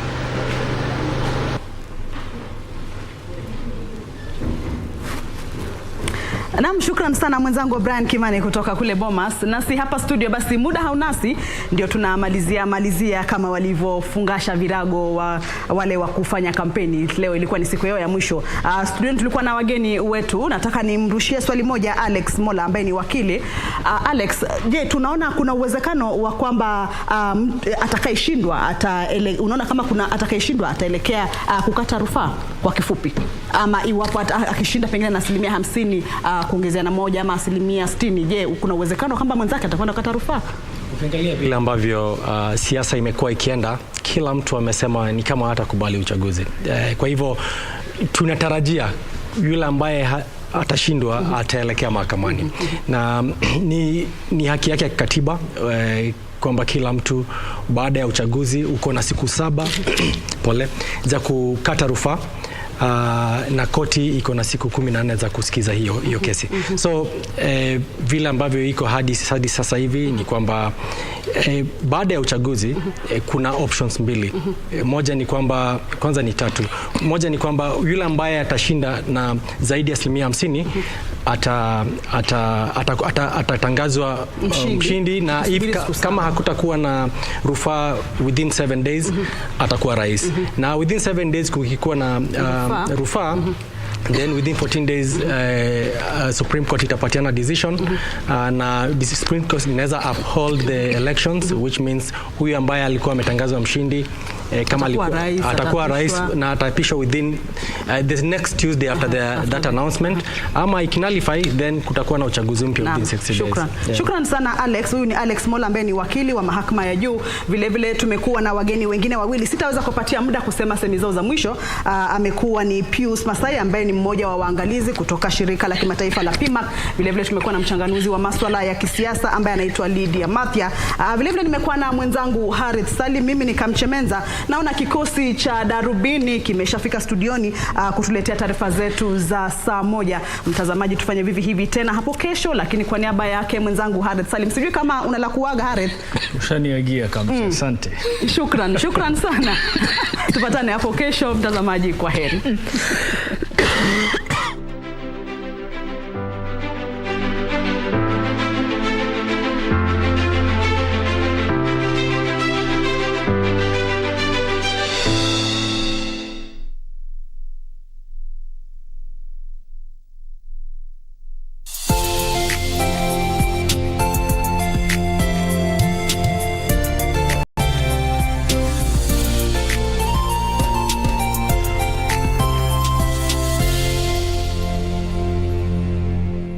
Kindly note